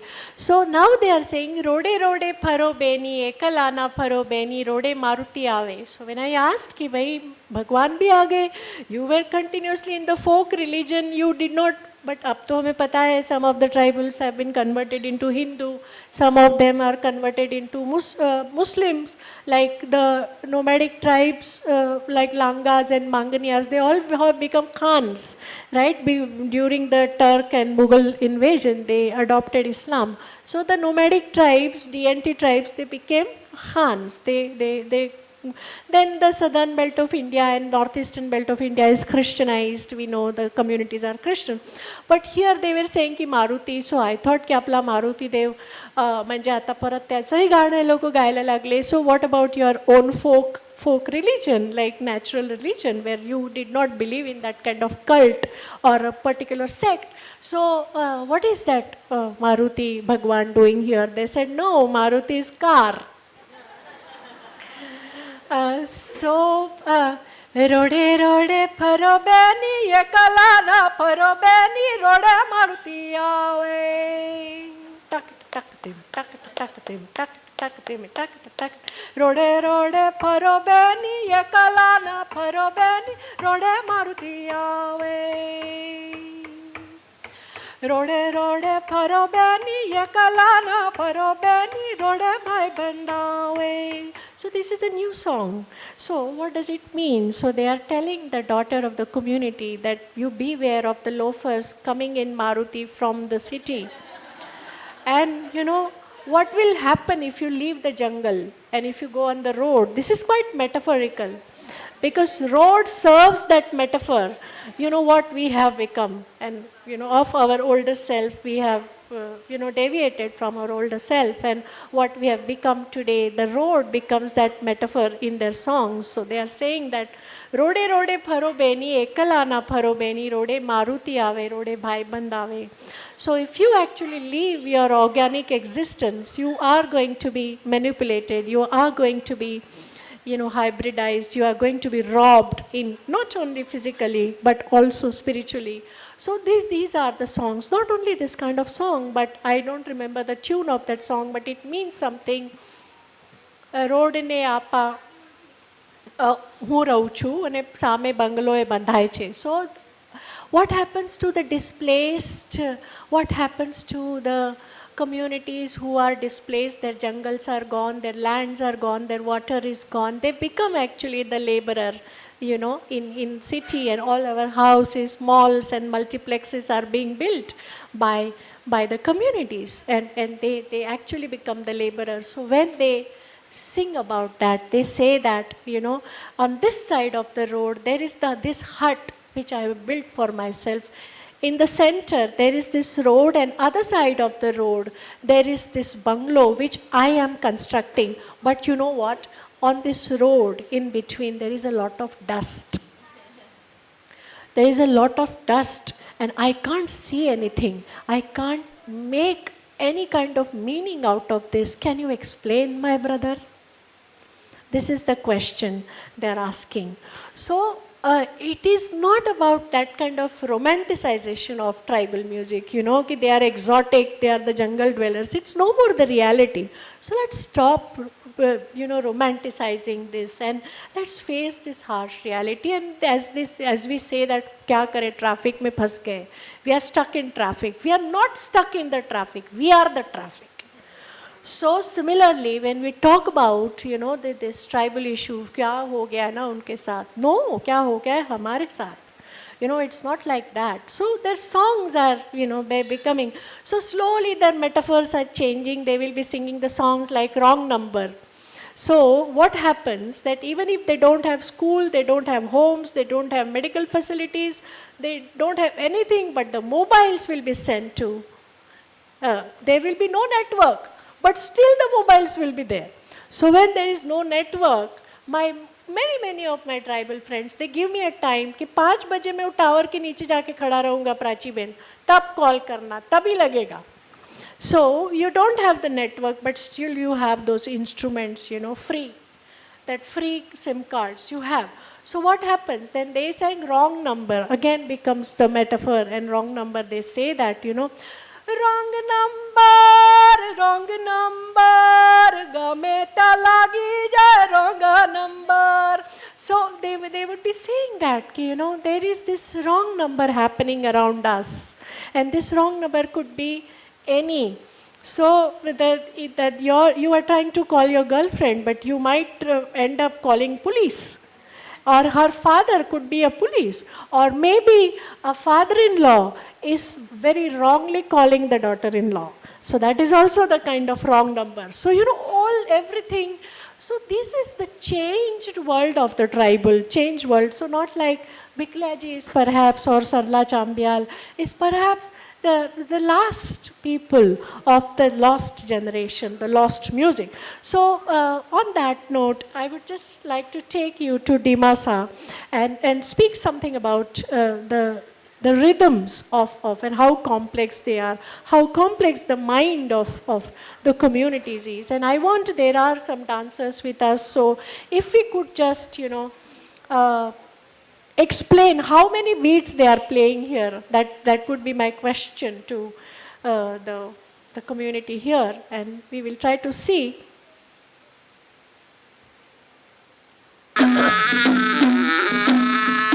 Okay, this is the Dimasa tribe from northeastern India, a Mongolite tribe.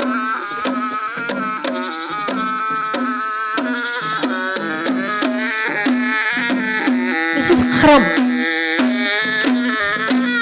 And that is Muri.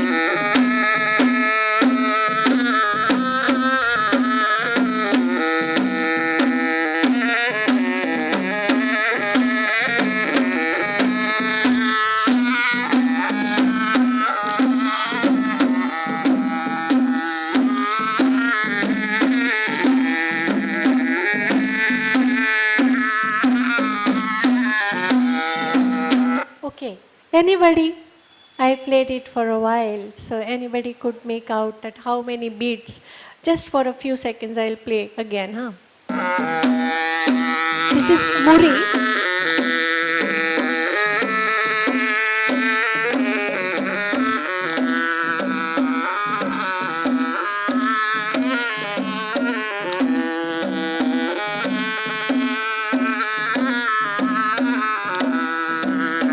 Okay, anybody, if somebody wishes to volunteer, that how many beats? See, usually we think that classical music can create very complex lay pattern, or maybe a drummer creates very complex lay pattern, but the tribals here are doing. Listen to me now. Huh? 1, 2, 3, 4, 1, 2, 3, 4, 5, 1, 2, 1, 2, 3, 4, 5, 1,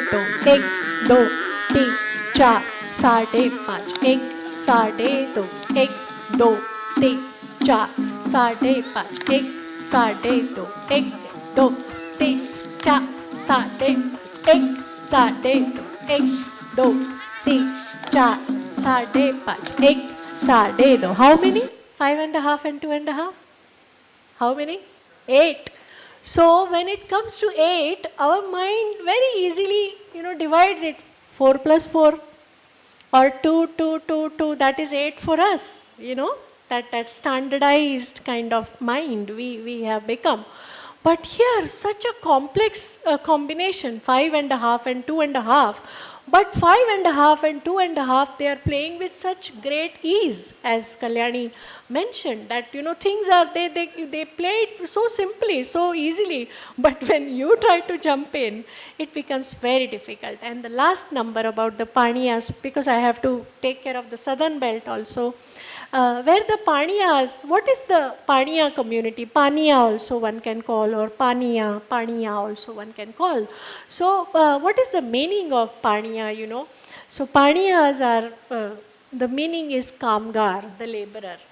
So you can imagine in their own jungle, they were made into the laborers by the British, and they were actually cutting their own jungle, with which they had that organic symbiotic relationship. So they adopted this name because they were, in their language, Paniya means the laborer. So they are playing the thudi and kazal, in their community instruments, and here they are playing clear 4. So why that juxtaposition, that the simple tones are also there, and also the complex meters are also there. So here it is. Sorry, I have to reduce the. Sometimes on the field, some people, they have very good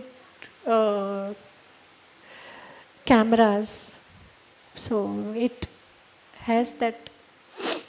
Okay. Yes.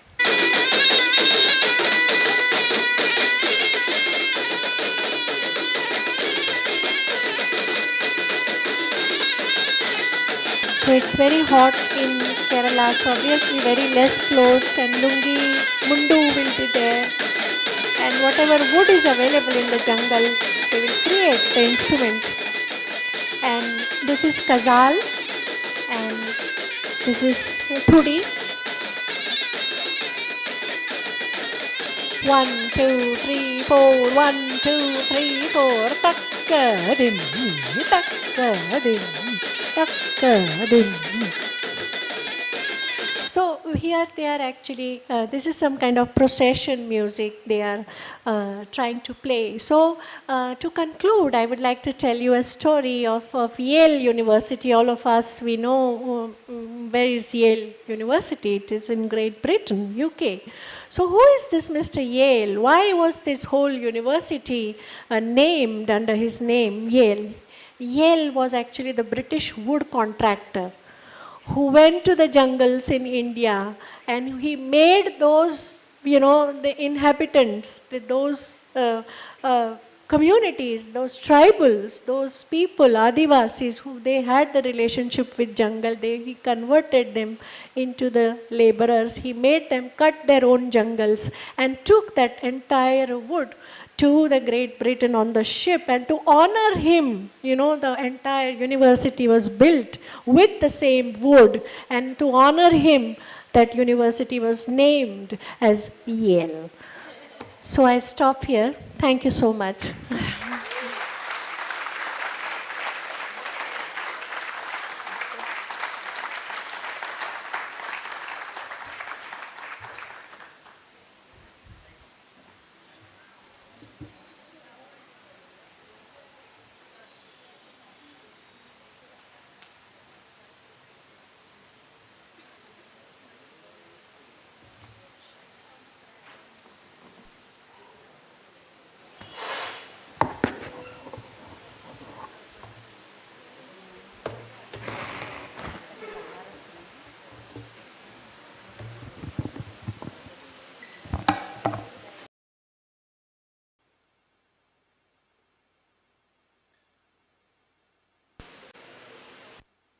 Mind-blowing, Prach.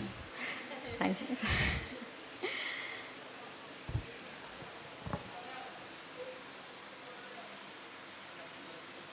Yeah.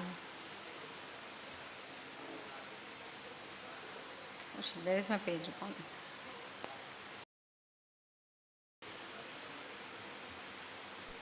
Okay, sorry about that. Paper.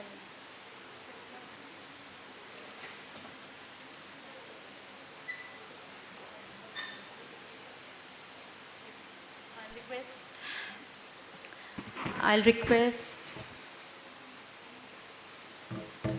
Prachi to please come on stage for felicitation, and Kalyani as well.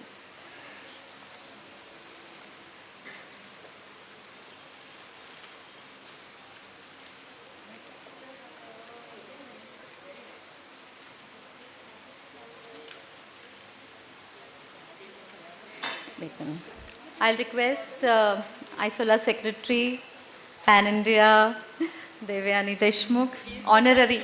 Yes, she's with us today and we're lucky to be in her town. To felicitate Prachi Vaidya.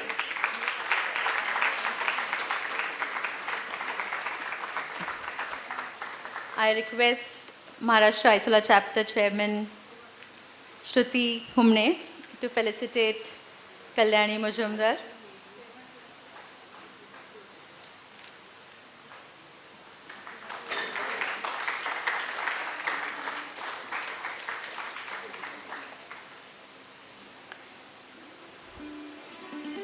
Awesome.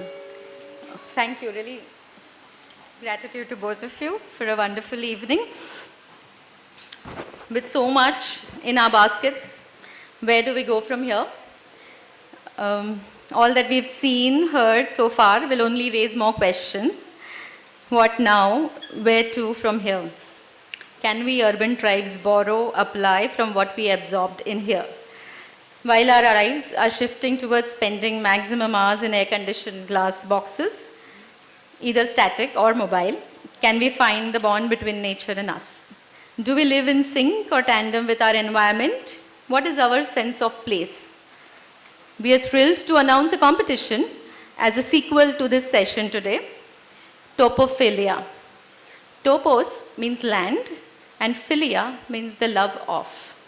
Topophilia is defined as a strong sense of place which often becomes mixed with the sense of cultural identity among certain people and the love of certain aspects of such a place. With the tribal sensibility of environs and the simplicity of the graphics, can we express our sense of place? We are looking for posters that will express this idea. An original creation that is preferably hand-drawn, handmade, or created digitally but originally. For more details, please stay connected with us and please do participate. We'll get back with the details for the poster.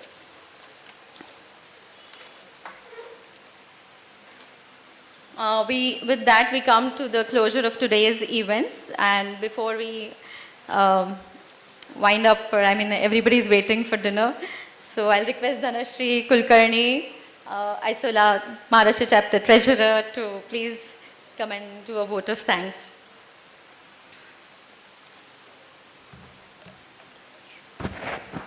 I know everybody must be very immersed and very hungry to go back to their dinner, but this is a quick vote of thanks. Of course, we will start with thanking both our speakers for such a vibrant and engaging talks. It wouldn't have been possible for us to do this without our on-ground Nashik team. Big round of applause to our on-ground Nashik team. We would also like to thank our donors, Renuka Irrigation, Papaya Nursery, and Hindustan Pavers, because without their support, this wouldn't have been possible. Our on-ground Nashik team, Ritu Sharma, she's here. Apeksha Kute ma'am, because without her support, I think we wouldn't have been possible to do this. And along with them, our Nashik team, Aditi Gokhale. We can have claps. Aditi Gokhale, Nitish, Anand, Sagar Sonavane, and students volunteer from MIT School of Architecture. Videography and photography and online telecast support by Mr. Roshan. Thank you very much, Mr. Roshan. Event planner by Mr. Nilesh. I don't know whether he's there. Event planner by Mr. Catering services by Mr. Bobde, right? Mr. Bobde. Kindly excuse us if I have missed on some names, but we actually express warm regards towards them. Last but not the least, thanking to the past and ongoing managing committee of ISOLA Maharashtra chapter, Shruti Humne, She is the past chairperson of Maharashtra chapter for curating this theme or ideation of this theme. She's actually ideated this theme. Prachi Vakale, honorary chairperson for curating the theme. Dhanashri, that's me, the treasurer, past treasurer, honorary treasurer of Isola Maharashtra. Ajita, who is now the present honorary treasurer for Isola Maharashtra chapter. And a big shout out to our honorary secretary Shubham Patil for being so much instrumental and dynamic in making this concept a reality. I don't think we would have possible without Shubham. Thank you, Shubham, so much. This was a great experience we'll cherish for a long time. Of course, Devyani, please be here. She's come all the way to attend this event. Devyani, our secretary, Pan-India Isola. Can we have the speakers also for a quick photo? You can please call the guests also. Shubham, please. I request all the volunteers and on-ground team to come on stage. And Ritu ma'am and Apeksha ma'am, please join us. And our guest of honors, Baki sir, please join us. We would also like to have a feedback from people from Nashik. Yes. And we would like to hear some feedback from all the guests.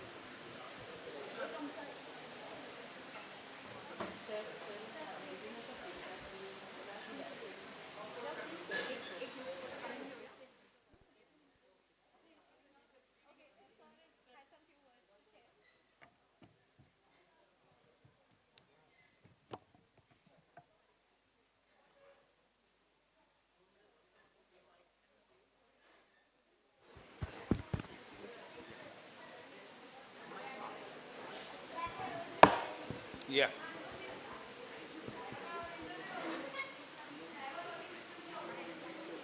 Hello. Excuse me, please.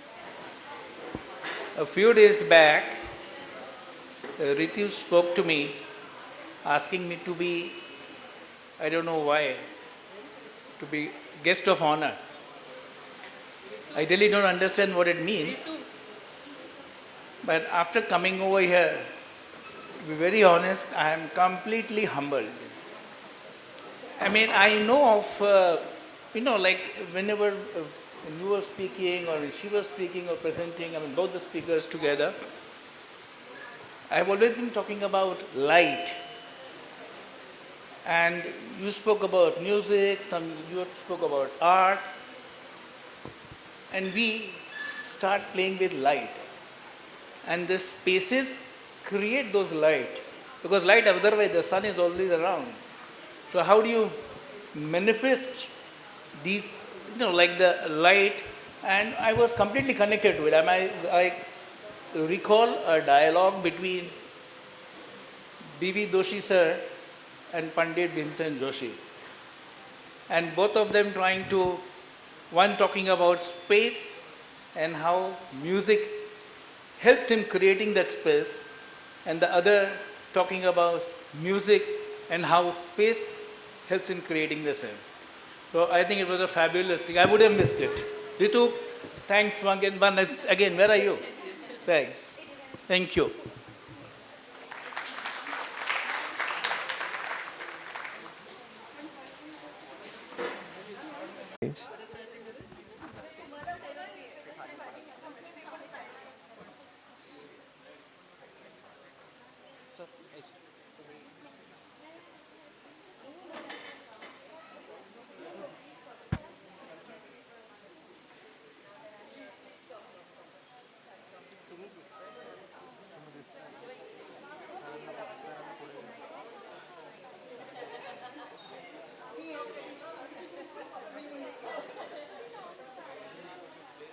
Shubham तू सेंटरला बस.